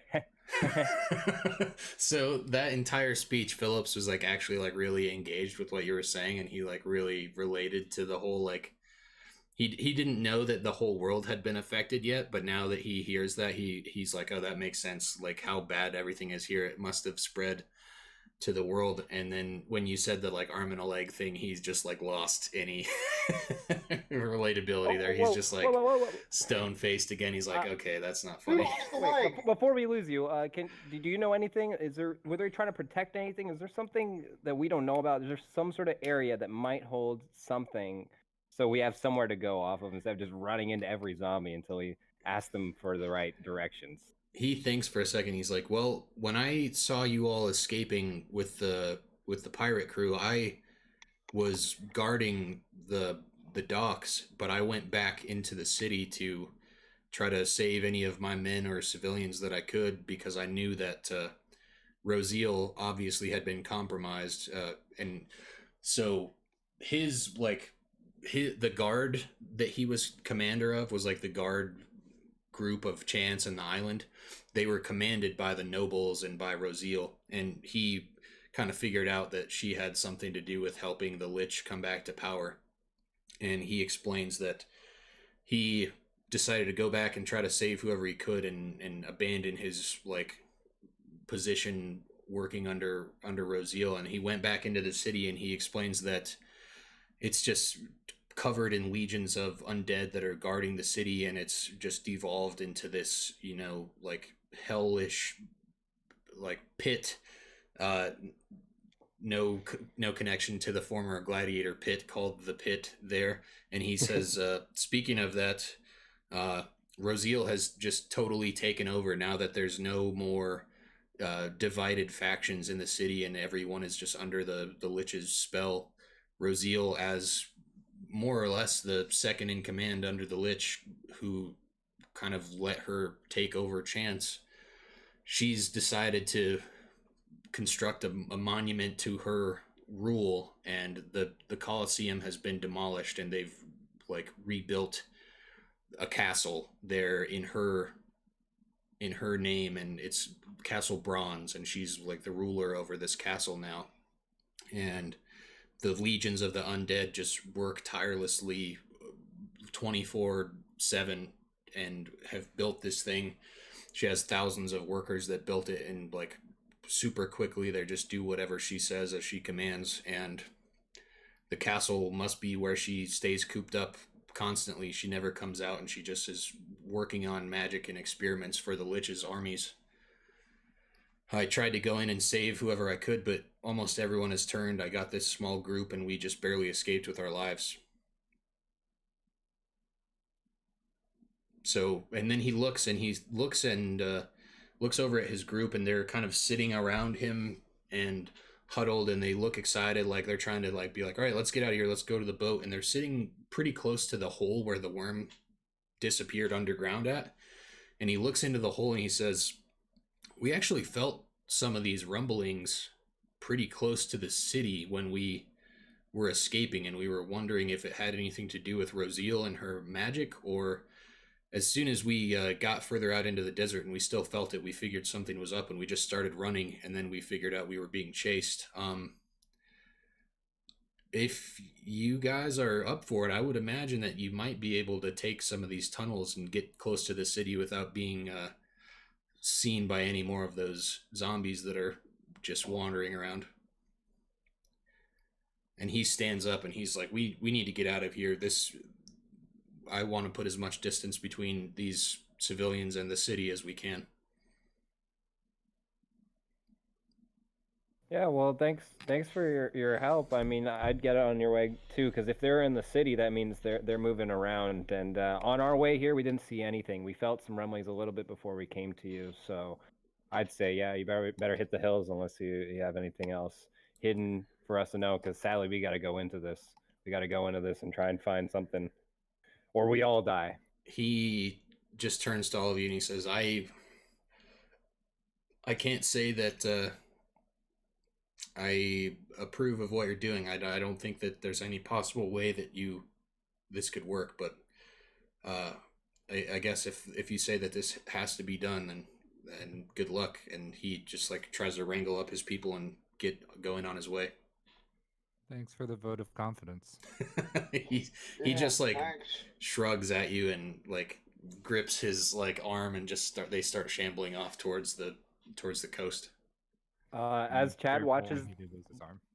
as Chad watches them leave, he's like looking at like the sun. I'm assuming it's like sunset kind of It's time like now, pretty late night now, mid-afternoon. yeah. Yeah, and then I'd say, hey, how would you guys like want to go for a rest? We fought like 2 big battles. Why don't we go into one of these little holes here? I feel like we'd be pretty safe.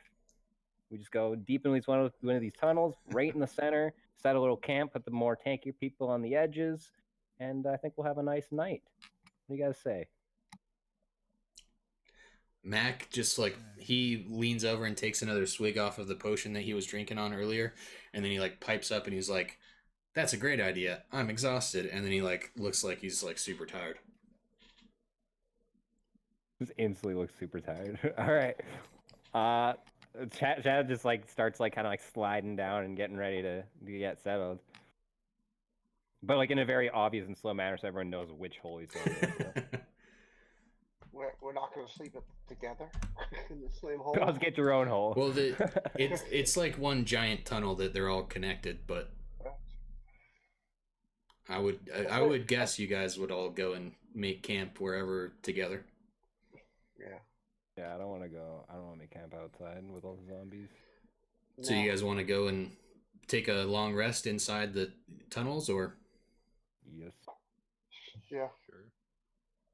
Cool. Yeah, up to you guys if that's what you want to do. Oh yeah. Also, I'm gonna climb back up out of the hole and grab my rod of immovable rod. Nice. I'm glad you remembered. Scramble up. I'm glad you remembered because I was going to leave it there forever. Yeah, no, like that's where it is. It's just always there now. Nice. Whoops. Gotta grab that. Cool. Yeah, you guys clamber down into the former. Oh, and I grabbed my javelins too. Sure. Climb down into All the like worm guts off the rod. That's probably a good idea. So you get down into the tunnels, and it just looks like this like almost perfectly circular bored out tunnel, and you can see the shape that the exact like the grinding maw of the purple worm just carved into the rock. It's probably a 10 or 15 foot wide circular tunnel that just goes, and you can see the spot where it popped up in multiple places on the battlefield, and then this tunnel just goes off to the north and just kind of goes out and into the darkness, and you can't really see how far it extends. All right, Chad will get ready to sleep. He'll grab as much of like the entrails and the gooey gush from the defeated worm, and he's just gonna mush it up into a little pile, and he's just gonna kind of like hug it and get all curled up around it, and just gonna be like, I kind of got comfortable in there, it felt like home. Okay. Whatever you want. He's gonna sleep on it like a dog on like a dirty like bed of like newspapers or something. Goodness. That's the imagery. Chad probably smells amazing. He will forever for the rest of this campaign. Cool. So yeah, you guys can take a long rest if you'd like. Whatever you want to do there. Chad immediately props his head up. He's like, "Oh no, maybe we can't sleep here because then Julio can't be here because he can't sleep underground." And then he looks at everyone. Not how owls work. I don't see why he couldn't. Chad gets confused and then goes back to sleep. So Mac actually starts like rooting around in this pile of purple worm guts and entrails and stuff, and like takes a big scoop full and scoops it into some of his like alchemy vials and stuff, and he goes off on his own in this other little section of the tunnel, maybe 15 feet away from you guys, and just kind of sets up a little portable table and starts working on some stuff. And he lights this little candle and puts on this like headlamp thing and starts working on brewing up some potions while you're all resting. Deacon would probably take a look in the purple worm remains to see if there's any remains of people that it might have eaten, just to lay them to rest and relieve them of any valuables that they don't need anymore. Yeah, I like that. That's a perfect true neutral priest. Roll an investigation check. It's a lot of purple worm guts. I want to help. There is a lot. Yeah, you can all roll investigation. Deacon, you find like a very small femur bone. Chewy, you root through and you can find like a vial of the purple worm blood. Like, you don't actually find a vial, but you find a section of the purple worm blood that's like not coagulated enough that it's still like liquid blood that you could collect if you want to. So you just add a vial of purple worm blood to your inventory. And you also find a little gemstone that looks like a solid chunk of like unrefined diamond that must have been ground up and swallowed up by the worm while it was tunneling.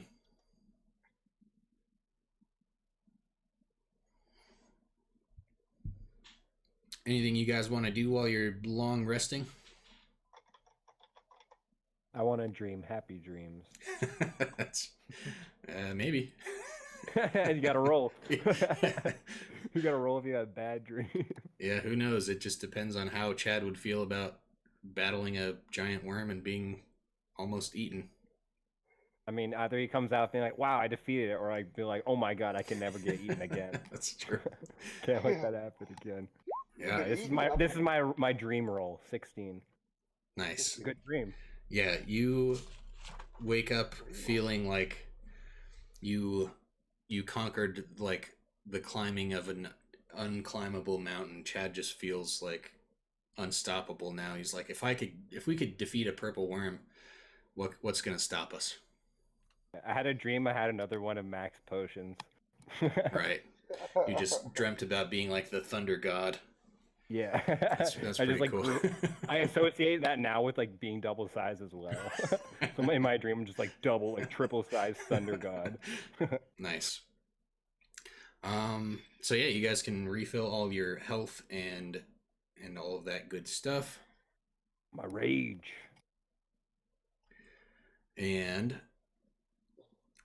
you, I guess, the night passes relatively uneventfully. You're all kind of like on edge, a little bit worried, like kind of peeking out of the tunnels every so often when someone wakes up. And I'm assuming you guys like made a guard shift. Mac didn't really sleep the entire time. He worked a little bit on his potions, went to get some fresh air, came back, worked a little bit more, slept for a while. And everyone's kind of on edge looking, making sure there's no other, zombies walking around and creeping in the night. And the night passes uneventfully, and you all actually get a decent night's rest, considering the crazy day that you all had. Oh man, I just realized like how like terrifying it would be to just like wake up to like another worm like coming at us, like mouth open perfectly. There's no way to run. It's just coming at us. It just eats us all in one bite. Stop giving the DM ideas. I did. You're kidding. Believe me, I just thought about that now. Believe me, if you're not going to surprise me with any ideas. I have already thought of the best ways to try to torture you guys, and I will be doing it. It's gonna flush us out. It's gonna be a storm. The first thing I thought of when I thought of putting a purple worm into this was like the pretty much the first thing I thought of was when you guys kill it having another one show up. So I'm not gonna do that because that would be both very, very predictable and not very fair either. I think you guys barely beat that one.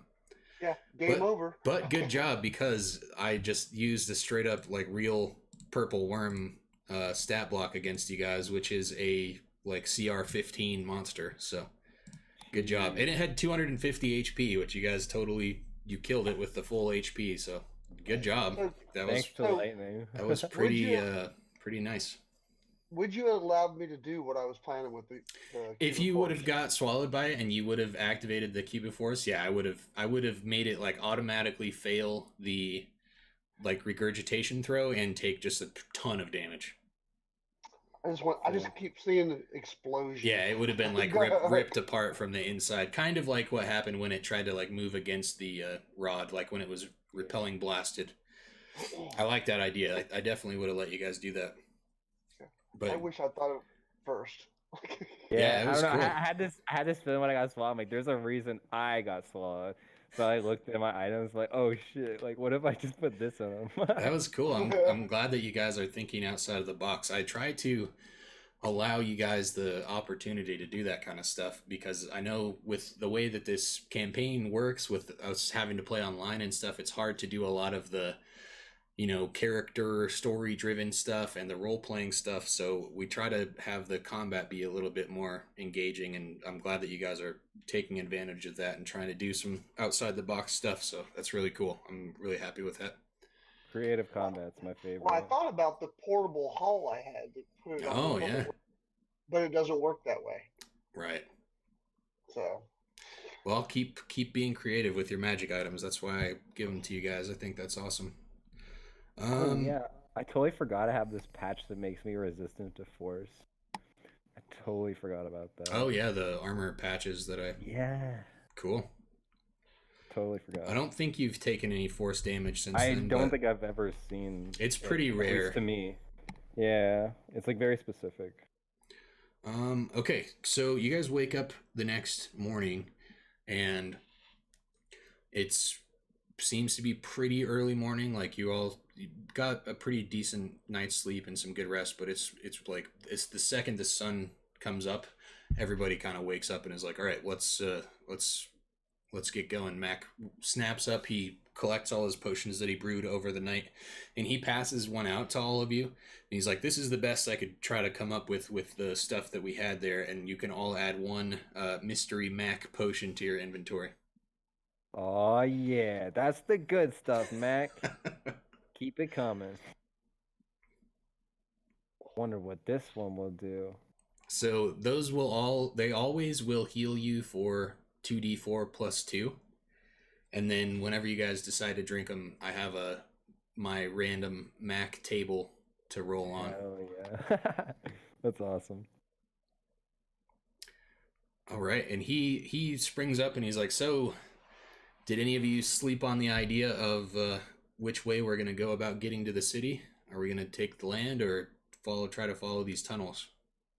I think the tunnels are probably the safest idea. There's probably not going to be too many skeletons and zombies and whatnot crawling around down there compared to up above. He nods. It's like, makes sense to me. You guys all in favor of that? He looks around. Yeah. Yeah, let's do it. Okay. I mean, we slept here.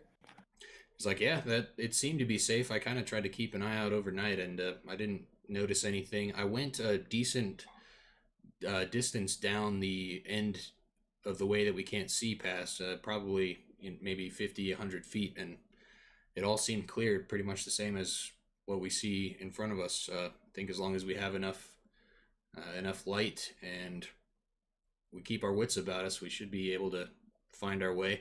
Although it might be difficult if the tunnels, twist and turn. I'm not sure. Sometimes I've heard purple worms can travel hundreds of miles underground without ever surfacing or making any sort of surface holes. So I'm not sure how we're going to figure that out. I'll leave that up to you guys.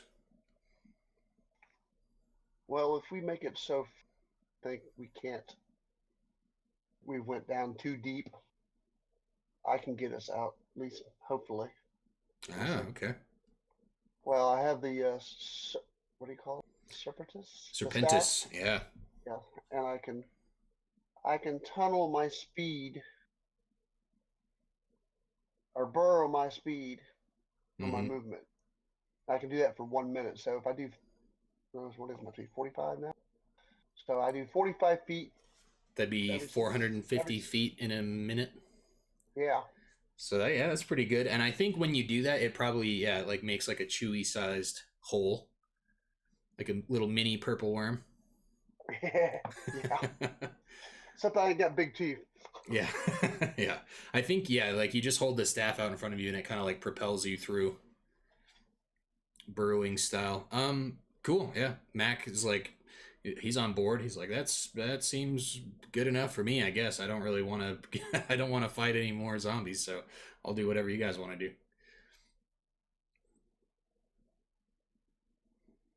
That's what do you guys want to do? Sounds like a plan. Cool. Let's go. So I'll do that 450 feet if I have to, but after that I have to wait to the next day to do more. Just so you know. Mac, like, he kind of strokes his reddish beard, and he's like, well, I think at any point when we want to, surface, hopefully we won't be 450 feet underground, so you should be able to just go straight up and make us an escape hatch of sorts from wherever we are. It's like, at least that's what I would assume.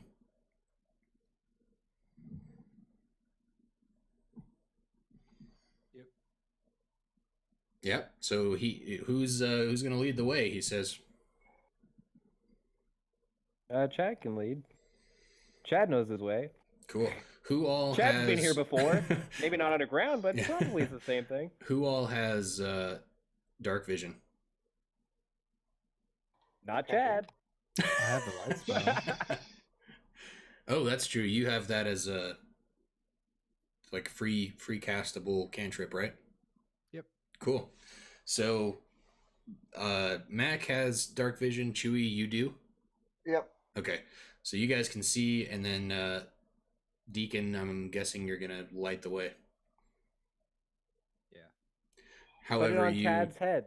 Pretty the light on sure I have Chad's dark head. vision. I never understood why Dragonborn did. Yeah, right?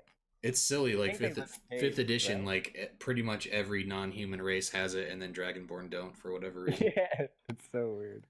You're the only one who doesn't. Yeah. Yeah. Yeah. Like every dragon, every like bloodline of dragons like live in caves and they like can see in them, but like I'm too noble. I'm too royal. Too rich for my blood. You're too human. Too poor. As like an ice dragon, maybe you're just used to like blinding bright white snow, so when you go underground it's like Yeah. so dark. Yeah, like I just have like this like birth trait that of like just like kind of like implanted like shades, kind of like snakes like can't blink. I just have like this layer that's just like everything's just darker, and I'm like, why can't I see in the dark? But I'm never getting blinded in the snow, and everyone's just like, oh god. That makes sense. I like that. So you all traverse, and as long as the light from Deacon's magic is illuminated, Chad, you can see how far in front of you does light illuminate? Like 100 feet, but it's pretty dim. Something like that. Maybe it's like 30 feet of bright light and 60 feet of dim. 30's nice. I think it's like 30 and 30. Okay. No, 20 and 20. 20 and 20. Oh, okay, so Chad, in front of you for 20 feet is like normal, and then 20 feet past that's like gray, dark, shadowy, but you can still see. Okay.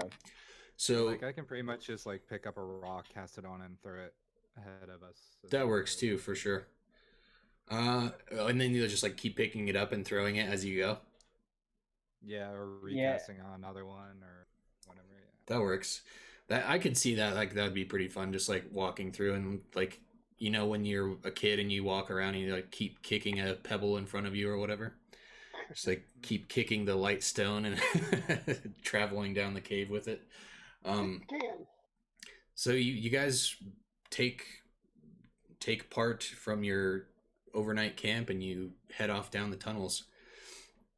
And let me see. I don't think I didn't make a like tunnel map, which you can take that as meta, as like it is pretty safe. You don't end up running into anything else in the tunnels. It takes you quite a while.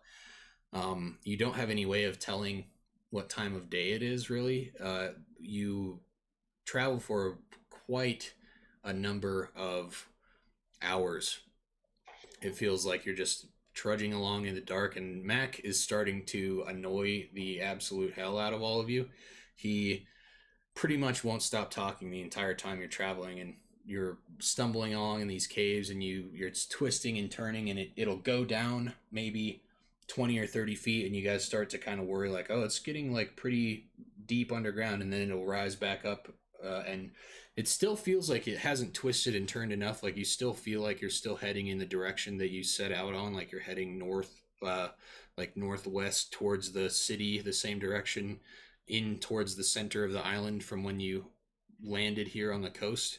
But every once in a while, it'll take a sharp turn and then it'll turn back. And you just can imagine the path that this giant worm was carving as it was, kind of just swimming through the rock, chasing the party of people running and just making this rumbling passageway through the wasteland, back and forth from the wasteland to closer to the city, like Phillips reported what they heard, the rumbling.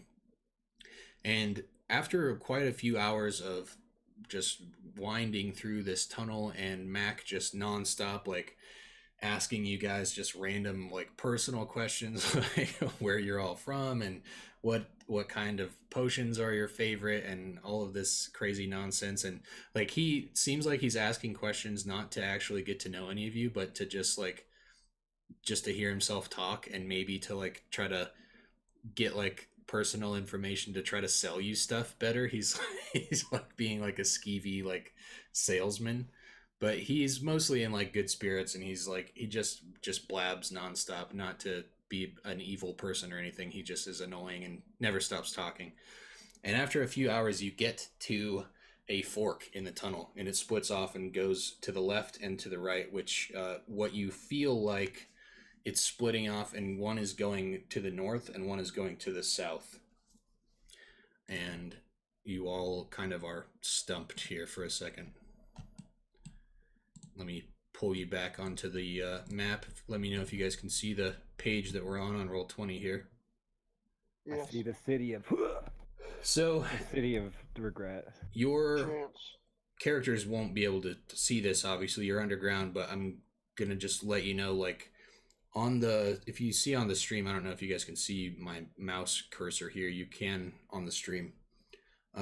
You fought the like purple worm in like this area towards the far left side of the Wastes of Odds, and now you're like traveling under all of this like rock and trees and stuff towards the city, and you are somewhere in that area between the Wastes and the city, and now you've found a branching, like a fork in the tunnel. One is going up and one is going down, north and south. I vote for up. Yeah, I vote for north because we don't even know with what we're looking for is in the city a chance. We could just be like going into like suicide when like what we're looking for is just some like ancient temple like underground in a crypt. Away from the city. We don't know. Nobody's told us anything about what we're looking for. So I think I probably did a bad job of explaining. Like Phillips probably would have been able to tell you that, like, from what he gathered, like Rosiel quickly and like powerfully took over command of the city and had that castle built in like crazy time and speed and just kind of took over this place.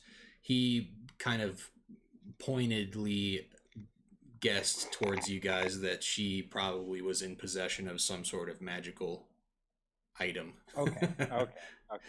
In her castle in the city. But who knows which way these tunnels go and which one goes to the city and which one may not, may or may not, who knows. One goes north, one goes south. So he's inferring her quick rise to power may have been attributed to some magical artifact. He said that he kind of figured out that he thought she was probably like part of the help that led to the Lich like returning to power and like gaining his power back, and he figured that maybe she was rewarded by the Lich for her, her loyalty, and he decided that that's when he was done working for her and tried to just escape and help everyone else leave, and he bolted. It's the artifact of city planning. Well, even with that said, I think we should still go north anyways, because we know there's like a horde of zombies like moving out towards the shores, and just people who just wanted to run to the shores turning into zombies. So if we just come from the back, I feel like that's where like less people are going to come from anyways. Correct? Makes sense. Mac is like, what would be a better idea? We could flip a coin. I don't like that idea. And he like, you should stick with the potions back. You're good at that. He pulls out this giant coin out of his pocket. It's like as big as his head, like it looks like a dinner plate. And he's like, Where did you get that? He's like, we could flip this coin, you guys. No? All right, we can go north. We're good. You can flip it, but we're not going to change our decision. He's like, all right, heads we go north, tails we go south. And he flips it, and as it's spinning, you guys can see that it's the same face on both sides of the coin. We're like already walking as we see it, like flipping in the air. And you start to like walk off to the north, and he like lets it land on the ground, and he's like, "Oh, it was heads. I guess we're going north. Good job, guys. Whoa, you're already ahead of yourselves." And then he like slowly like catches up to you. All right, so I guess we'll go up the north path then. Cool. Have we seen any like resurfaced holes in a while, or has it been like a long time? It's been since you entered the tunnels. There hasn't been a single thing going to the surface. It's just like this fork is the first like deviation from the main path that you've found, and you branch off to what you believe is the north, and it seems to be about the same. The tunnel from the worm seems to like drop down in elevation a little bit and go deeper underground, maybe a slight incline for a few minutes of walking, like very slight, like you feel like you're walking down a slight slope, and then it levels back out straight and just continues on to the north, and it just continues on and on and on, and you feel like you're walking for another couple of hours, and in the very, very far distance, you can see a just slight sliver of light coming from the end of this tunnel. It looks like in the distance. You hear a rumbling behind you. No, just kidding. It'd be worse if it's in front of us. Yeah, that would be bad. We don't need nothing behind us. Really bad. So you can see this sliver of light at the end. Well, not at the end, I guess, but at the end of your vision's distance down this tunnel. And as you approach it, it looks like the worm didn't surface and make like an exit hole, but it passed under what looks like a ravine or something, and it came so close to the surface that maybe it almost surfaced, and it like opened this fissure of a crack, and you can see this cracking light come through the surface, and you can see this giant like ravine that goes up into the surface lands. Without any eye contact or prompt, I'm just gonna pick up Mac and like try and like stick his head out so he can see. Not even asking his permission, just pick him up like a baby. He like waddles a little bit, and then he like you pop him up through the opening, and it's like a V. Like you guys are in the tunnel. If you can look on the stream, like you're in the tunnel like this, and then at the top of the tunnel there's like this V that opens up. It's like a ravine, maybe 30 or 40 feet, and then it just looks like it flattens out, and it's normal above ground openness. He says it just looks like some like cliff faces, like we're at the bottom of some giant canyon, like a ancient riverbed or something. Can you go a little further and see if you can see the city from here? How far we are? He's like, well, if you lift me up, I guess I could try to climb out of this canyon and get to the top of it. It's gonna take me a while. I believe in you. Let's all cheer him on, guys. Let's go. You can do it, Mac. Go, Mac, go. He's like, I guess if that's what you guys want me to do. And you lift him up, and he like does a pull up and like pulls himself up over the side of this opening, which the opening's probably about 5 feet wide in the ceiling, and it's like this jagged crag opening in the top of the ceiling that's maybe like 30 feet long, and he pops up over the side, and you can kind of see him through the sliver of light start to climb this like canyon like rock face. What are we sending him to do? I want to see if he can see the city, like how close we are, and like or if anything's near us. Don't bother sending it. I'm assuming my familiar can fit up there. I was thinking that too, but I was like, no, I want to see him. Every one of you could fit through this. Yeah. That's what I was gonna. That's what I was No, gonna it's ask. Yeah, Max got to see first. You got to see if it's Mac good. is Mac is gone. He left. You guys can't see him anymore. Oh jeez. All right. I'll send the owl. I Julio. refuse to call him Julio yet. That You might just did. become his name, but Oh my. because Okay. I can see through its eyes for a turn. Okay. But it's I more fun use if an Mac does it. So It can be both. your familiar flies out of this, and you see Mac like scrambling up this canyon face that's like maybe 70, 80 feet tall. It's like, imagine like you're at the bottom of the Grand Canyon, and then there's like a tunnel underneath that. That's what he like popped out of. So he's like trying to climb up the side of this, and his little dwarven body, he's like scrambling up. He's not making a whole lot of progress. And your familiar flies up and gets to the top of the canyon and gets to like level ground, and you're looking through its eyes, I'm guessing. Yeah. You see like a forest that goes down into this canyon, and on the map here you guys would be about like, do you see where this giant peak is in the middle of this forest area that I'm circling on the stream? If you guys let me know if you see that. Uh-huh. You would be on the other side of this like road from that. Okay. So like right in this area, and your familiar can fly way up and see way on the horizon the city and its giant city walls and the kind of like dead fields and plains before the forest, and you can see kind of the general layout of where you're at when you look through its vision.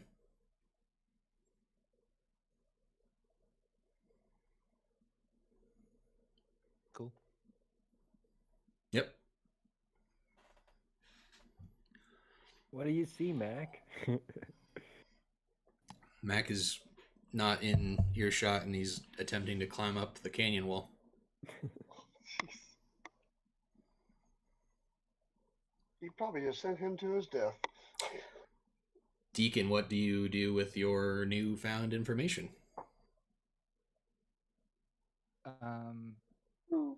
I relay to the group what I saw, Okay. and just to make it easier, I go ahead and temporarily dismiss the familiar and then resummon it back Sure. down where we're at. Yep, it appears right back on your shoulder or wherever, just right next to you. So, Chad, Chewy, you guys gain the knowledge of about approximately where you all think you're at. You imagine that you're across the fields and into the forest to the east of the city. Are we close enough? Do we have enough cover, or should we just keep going underground? What do you guys think? So which way is the tunnel? The other tunnel went down, kept going down. Still goes down from here? Yeah. Is it going like towards the city, or is it perpendicular from the city still? So when you got out and you saw the like canyon that the tunnel was kind of like following, one that is going north, you like assumed was like following this mountain chain up on the left side, and the other one went to the south.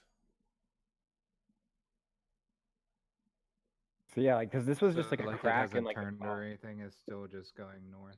As far Yeah. as you know, from where you are right now, you can see the crack that lets you out into this canyon, or the tunnel just continues to go north. Yeah, because this is just a crack, so like the tunnel still continues. So I'm thinking maybe we should just keep going since we're not really that much closer.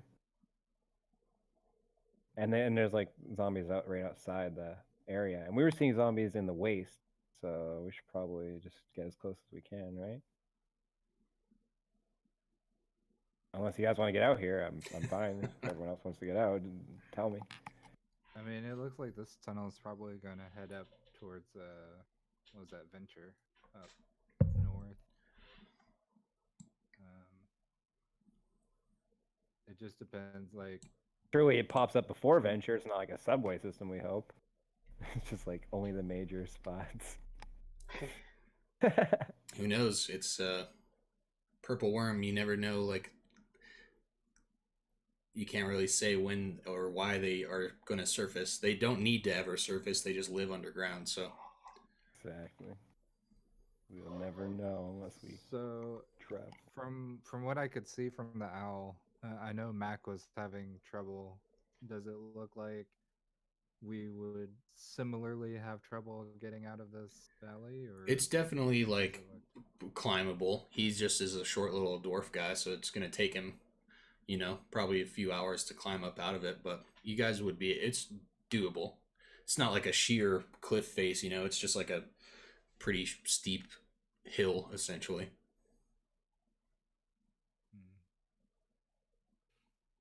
Because that's the only other thing, is that if we continue through the tunnels, we might find more level area to get out. Or just like a natural breach hole. Yeah.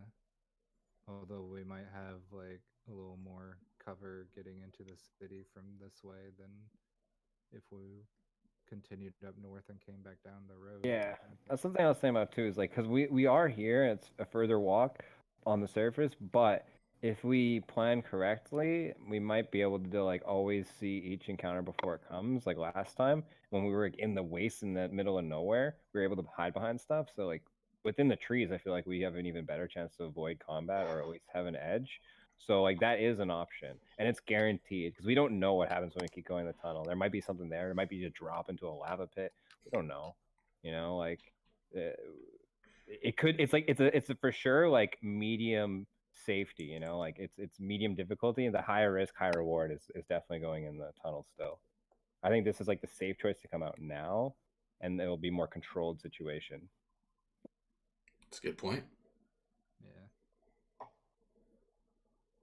So what do you guys think? Do you want to go for the controlled, or do you want to go for the high risk? What's Chewy thinking? Sounds good. I'm thinking, I don't know. Because Chew's got a lot of range too, so he can really use those trees to his advantage. So it works better for him than for me to use the trees. But I think in any situation we'll be pretty. Why, am I swinging from tree to tree or what? Maybe if you got good climbing.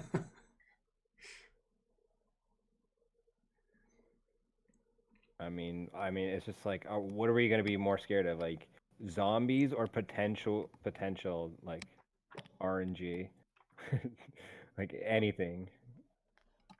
Because we could end up with a dead end, have to walk back. Like. I like you guys just talking this out and trying to decide amongst yourselves. It's good for me, so I'm enjoying this. You guys take your time and decide whatever you want to do. Trying to just open my brain to you guys so you know what I'm thinking. What do you guys think? The other thing is, like, I'm not too worried about like general cannon fodder unless there's just like a swarm of them, because the zombies weren't hard, but at range. They weren't impossible, and if we can rest in between them, that's even better. I feel like it's much more manageable. So like again, like I feel like that's like a for sure way to get to chance without like, finding some bad encounter, which maybe won't be just as easy or just as hard, but then if you roll a 1 in it, we might lose a member.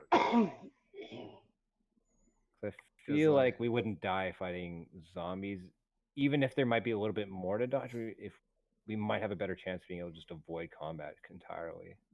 I don't know. Like, just from like sheer game terms, like the Eldritch Blast has 120-foot range. It shoots twice, and it can push them 10 feet away from. Oh wow! Hit. So like, yeah, that's a lot of range. It's like more than they can see. The thing is, away for a long their perception is pretty bad too. They're not real people. They're zombies. So like their perception's also kind of crap. So like it's really easy to like, abuse that and ambush them. I think we're just kind of like trying to convince ourselves for the tree path. Let's just try it, because I think we just want to try something different, and I think we want to lean on that. Cool. I guess we're gonna catch up with Mac.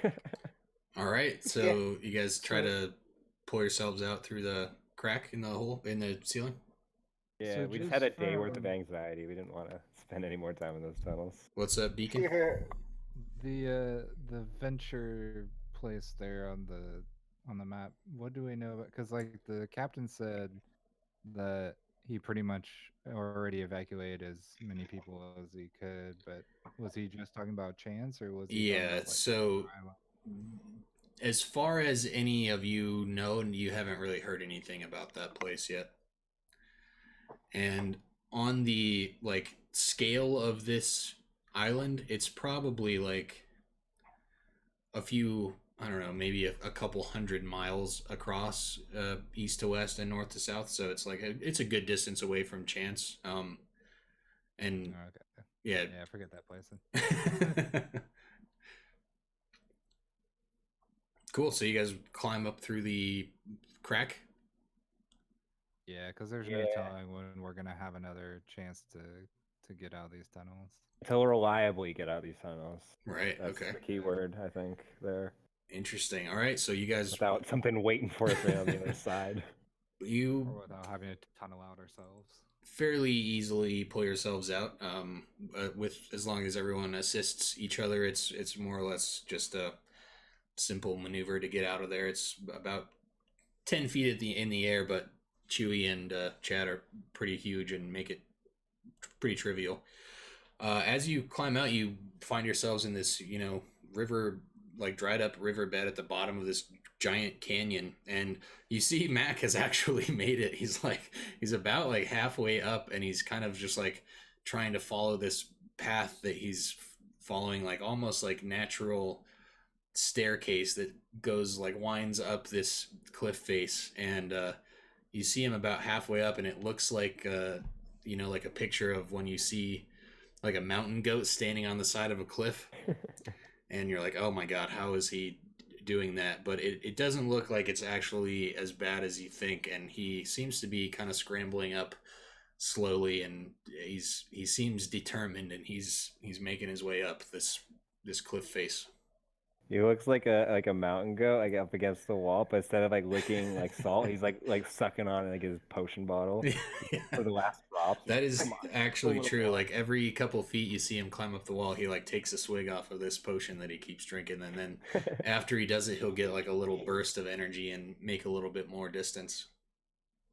He'll take 2 steps and just look absolutely exhausted. So you guys are at the we're just bottom of this chasing cliff after him. face. This is going to be a skill challenge. I'm excited about this. I do these every once in a while. I think we may have. I don't know if we've done one since even Since Chance, I Chewie think. started. We've done a couple of them in the past. If you guys are not familiar, skill challenges were kind of a big thing in like 4th edition D&D. They're kind of like think about like a quick time event in a video game or something like that. So it's an encounter, but it's not a combat encounter, and you guys can just let me know what abilities you want to use. You can choose your ability scores, spells, I'm using my immovable any rod. abilities that you have, and you have to pass 3 passes before you get to 3 failures, and then you will successfully climb this cliff. And you can tell me anything that you think your character would do using their abilities or spells or whatever to try to get up to the top of this canyon. And we'll start with Chad. I'll use my immovable rod. Easy peasy. I'll just use it as like step ladder. Okay, how are you trying to do that? Like, you put it in place and then you stand on it? I put it somewhere above so I can pull myself up, Okay. and then like I kind of like alternate between like standing on it and like using it to pull on, depending like if there's something there to grab or something to stand on. I Sure. assume Chad would know how to do that, but I could roll for difficulty if you want. So it will like assist you in what I would assume would be like a climbing check. Mhm. So yeah, roll for like a like Athletics? athletics climbing check, Let's go.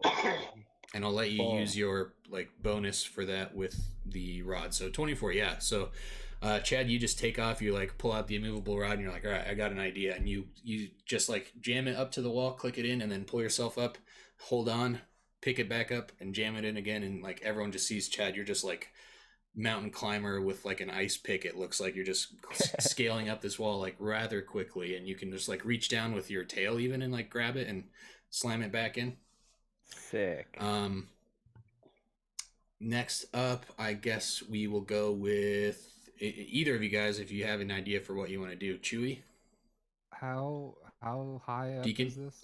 It's probably like I don't know, 100 feet or something like that. Not crazy tall, but it's pretty substantial. Cool. Hey, Chewy, you want to do this the easy way? Sure. What you got in mind? You think you can lift me about 10 feet into the air? Yeah, it shouldn't be a problem. All right. So we get right up to the edge of this thing. Okay. He lifts me as high up as he can, Sure. and then I use Thunderstep to teleport us both 90 feet up. Nice.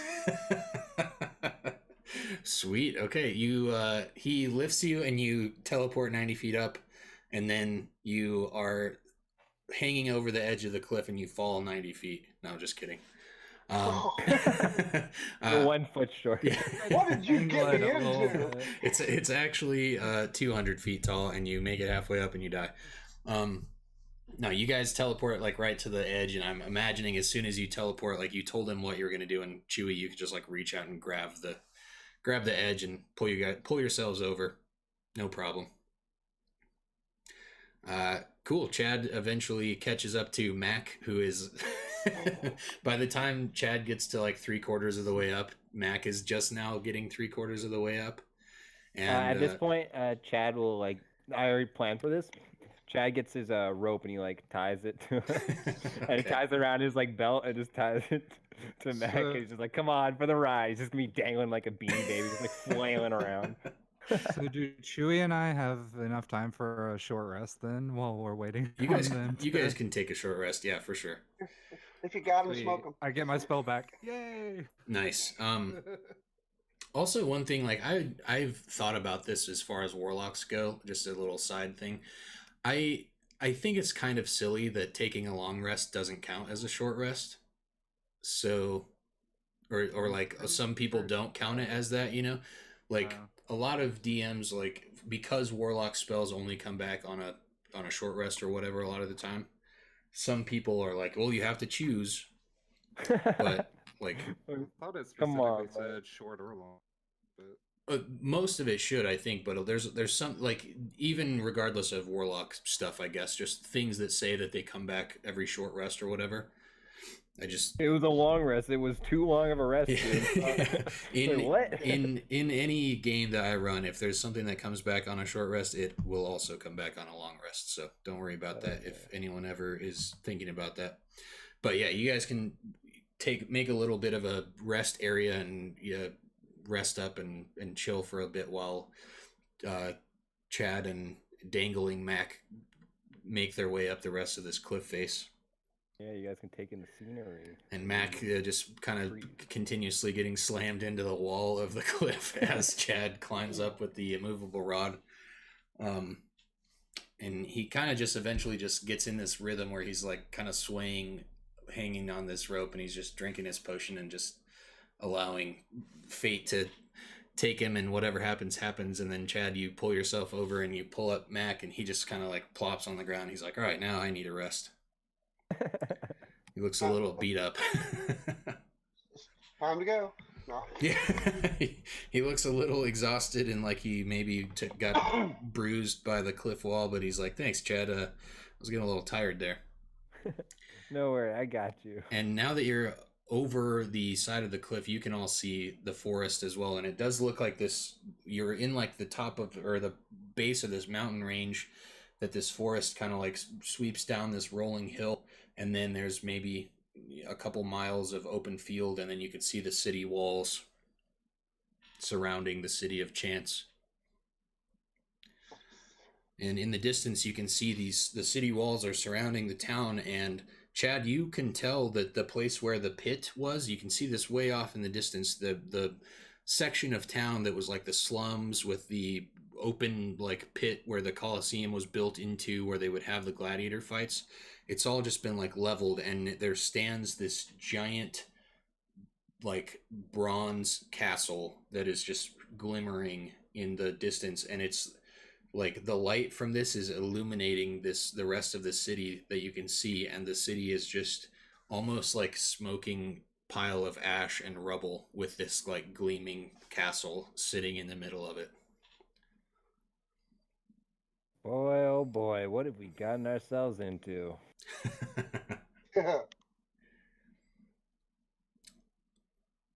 So, I've been asking myself that since yeah. I think I got here. I think it's probably like midday. You guys woke up and traveled quite a few miles, and I think we're gonna stop it there. So this is a good stopping point, as long as you guys are cool with that. Hell yeah. We gotta plan our assault. That's right. Yeah, if you guys get any ideas for the way that you want to approach anything by next week, let me know. I think that would be pretty cool. Or if you want to get with each other and plan out the way that you want to enter the city or anything like that. Gave me idea, dude. What? Cool. And I thought there was no ideas that could be had.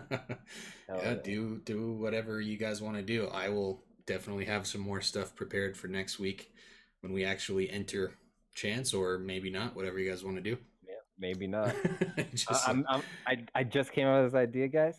What if? Hold on with me, guys. What if that windmill place, or maybe even Venture, like Pickle was talking about, maybe those are holding like a hostage or two, or like a survivor who might be able to help us out, dude. Because he only checked Chance, the lieutenant. That's another angle we can attack. Yep. With reinforcements. It is up to you guys. So it's up to you guys. It's out there. we will come back where we left off today next week. I think that's going to be it. Any questions, concerns, comments from you guys? I thank you for playing. No more sandworms. Yeah, you killed the purple worm. That was It was so good. That's the thing. It's so good that we don't want. That's the thing. It was too strong. I hope you guys enjoyed that. That was the main focus of the episode today, obviously. But I was expecting the second one this entire time. I'm glad I didn't get swallowed, because that stuff's hard to get out of. Yeah, I'm kind of glad that it really did seem like somebody was going to die there. So yeah, it did seem like at least one or maybe two. And at one point, it looked like 3 people were going to die, including yeah. Like in one turn. But we turned it around real quick. It was really nice. Well, I have one question about that purple thing in the water, dude. Is that a serpent? And is there any signs of that? We've never seen that. Or is that just one of those worms, and it's just like it now knows how to go in water? Who knows? It's just like a flavorful thing for the map, but maybe it'll come up. It's a worm. That's the purple worm's mom. It's like the worm king. 5 miles long. Oh, Here be purple worms. She heard the baby die, and she's coming after you guys now. Venture is actually just the spawning ground. Yeah. So, did you guys enjoy everything? Everything okay still? Anyone having any concerns or thoughts about anything that's going on? Questions? My only regret is that we didn't have a baby purple worm that we could tame and become a mount for later on. That would be cool. Funny. Like the worm in SpongeBob. That's a great I would just want it as a pet to eat things. What's the movies with the worms? Tremors? No. Dune? Holes? Dune, yeah. Right, the big worms. Definitely one of the inspirations for that encounter, but cool. Yeah, if you guys get any questions or anything comes up before next week, let me know. I think we're going to call it a day there. I'll get some more stuff prepared. I'm glad that you guys thought the worm was challenging and fun and stuff. It's definitely super cool. The easiest part of this adventure, so get prepared. Oh, he almost died, guys. No. Hopefully I that's actually, 2 exciting. of us did die. I loved how cool he was. I wish he was on our side. Yeah. I wish we had like a necromancer just bring it So back. I have nightmares about turning. Now, Chad has nightmares about being digested. Yeah, but it's gonna have like a recurring dream where I'm like sleeping in the tunnel. I wake up and then also I'm like, "Where are you guys?" And then there's like a worm coming at me. Right. Cool. Well, thank you guys again for playing. I really enjoyed it. I really appreciate everyone spending their time with us on the campaign every Wednesday. I know it's a lot to ask from you guys, so I really do appreciate it. And I can't wait to get back to this next week. Yeah, see there. It's great. It's been so much fun. Thank you. Cool. Thank you. I will be live again tomorrow. We're going to do an hour of the podcast. Got a lot of exciting stuff to talk about. There's some new subclasses that we didn't get to go over yet. There's a new paladin and a new bard subclass that they released into playtesting for D&D that we'll talk about, and we'll talk about the purple worm tomorrow. And I'm going to talk about ways that you can homebrew it, what I changed for the purple worm for this encounter, and ways that you can use it in your games. If you guys are interested in that, we'll be doing that live on the podcast tomorrow.